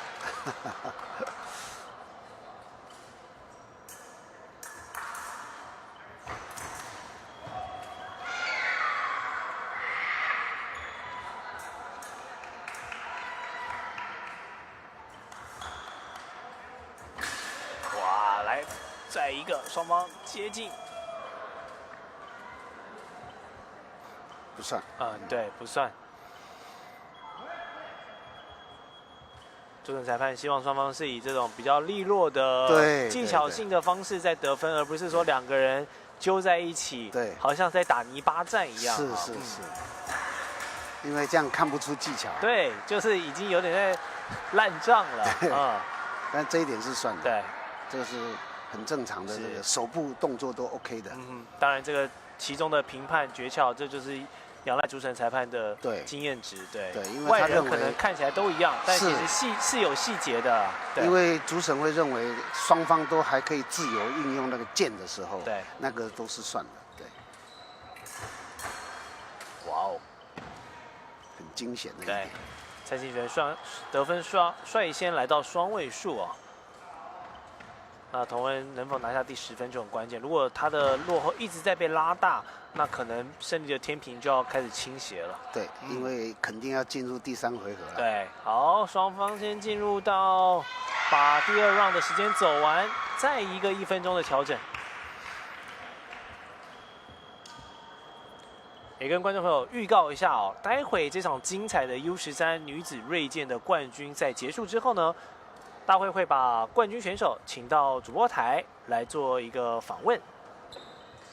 那由于这场赛事也是今天转播的最后一场比赛了，所以在结束之后呢，我们就可以圆满的落幕12月7号跟8号，12月第1周啊，这些少男少女在今年2024的最后一场代表性的击剑赛事。对，这个封关大战。对，封关大战。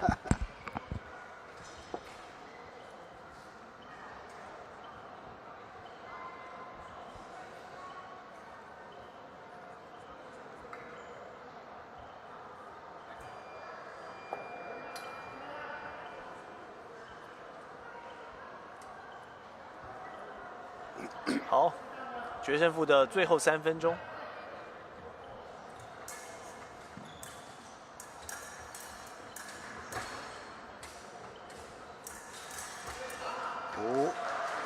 哇，这一分被新璇拿下，就同恩就比较不利了，压力大，压力就很大了，因为分差就有点被拉开了。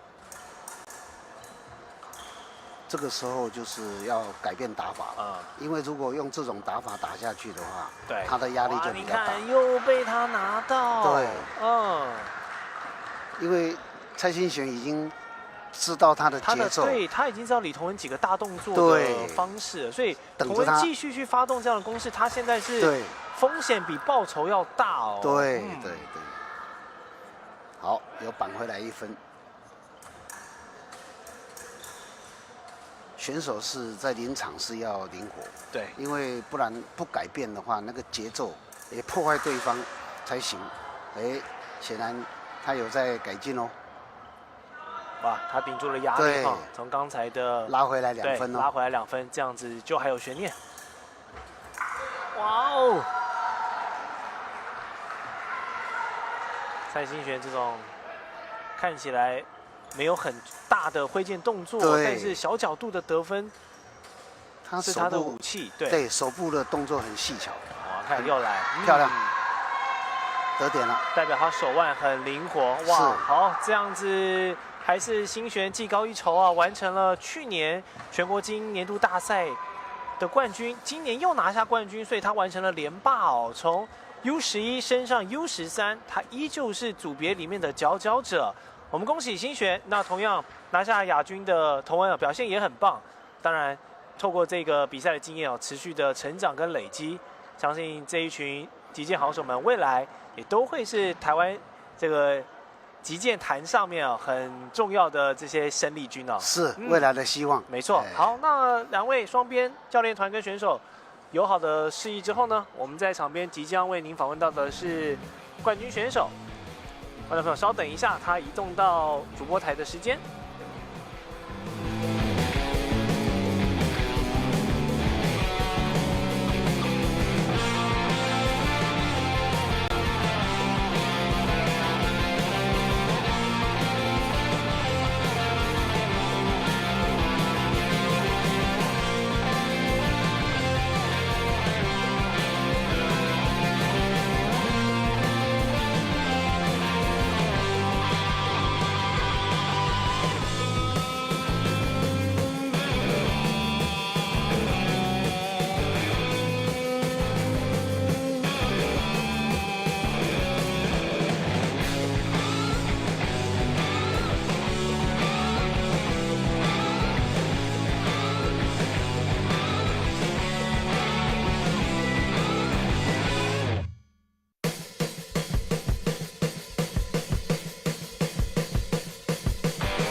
好，在场边为您访问到是刚才在 U13女子锐剑拿下冠军，也在这个去年跟今年完成连霸的蔡新璇选手。新璇，先恭喜你啊！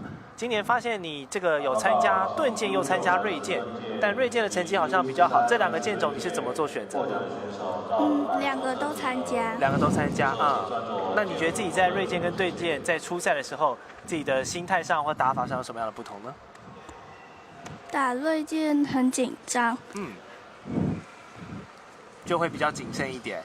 那刚才跟同恩的这场冠军赛，你又做什么样设定？因为他在过程中有蛮多这种比较大动作的飞剑，你是怎么去应对的？在他攻击前，我先攻击。你先攻击 ，OK。吴老师有什么想问那个新璇的呢？对，因为我觉得你做得很好，对，尤其那个手部的一些动作。那你们2个人有来有往啊，那你有没有感觉到过程当中还蛮紧张的？会不会？会啊。不过很恭喜，恭喜你能够成功，能够夺冠，而且是连续拿冠军。对，好，因为也是这个今年的大赛尾声，那新璇对于自己明年2025年的击剑的一些有没有什么展望呢？